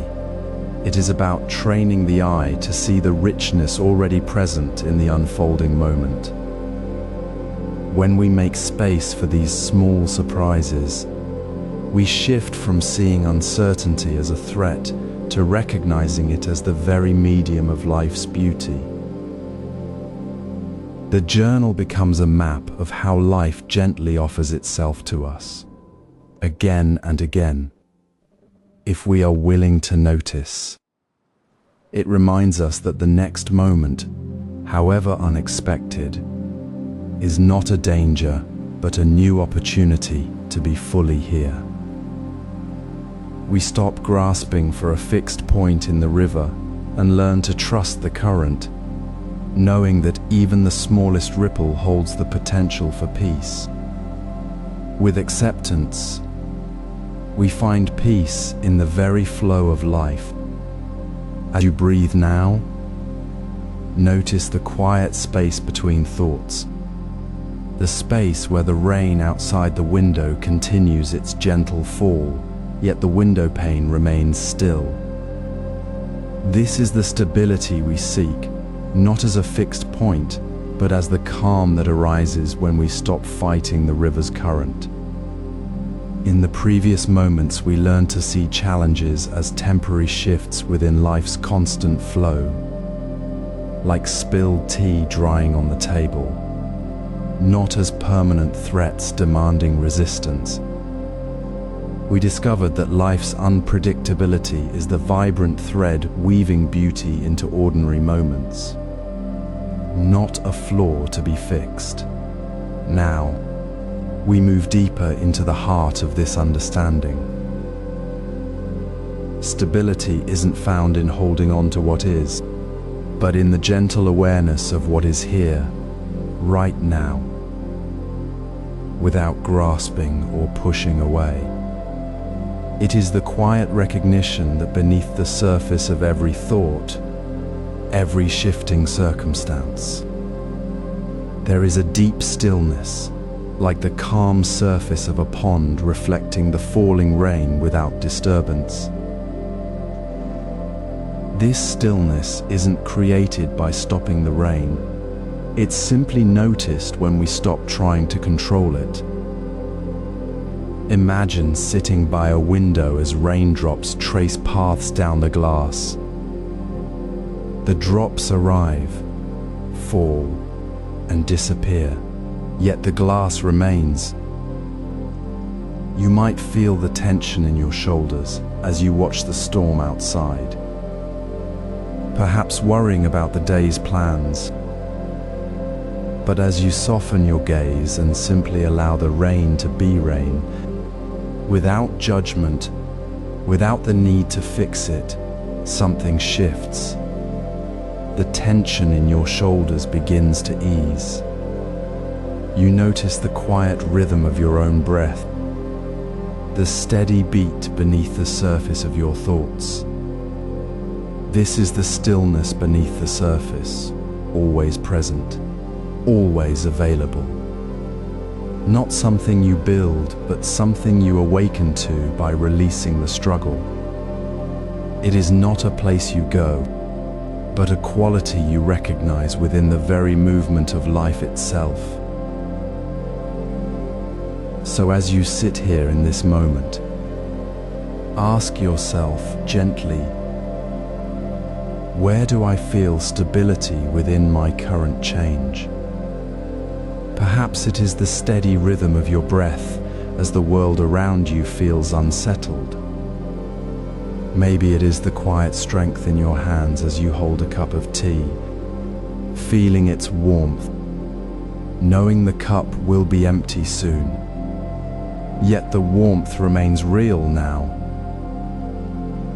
It might be the simple awareness of your feet on the floor, a constant point of contact in a shifting world.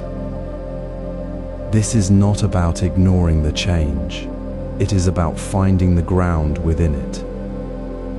It is the quiet grace of meeting the rain with open hands, not closed fists. Notice how this stability deepens with each moment you choose to rest in the present, without needing to force calm or chase away the shifting. It is not a fortress against change, but a river that flows with it, carrying the weight of the world without breaking. As you notice this stillness beneath the surface of your thoughts, you begin to understand that true peace is not found in the absence of change, but in the calm that arises when you stop fighting it. This stability becomes our anchor in all circumstances,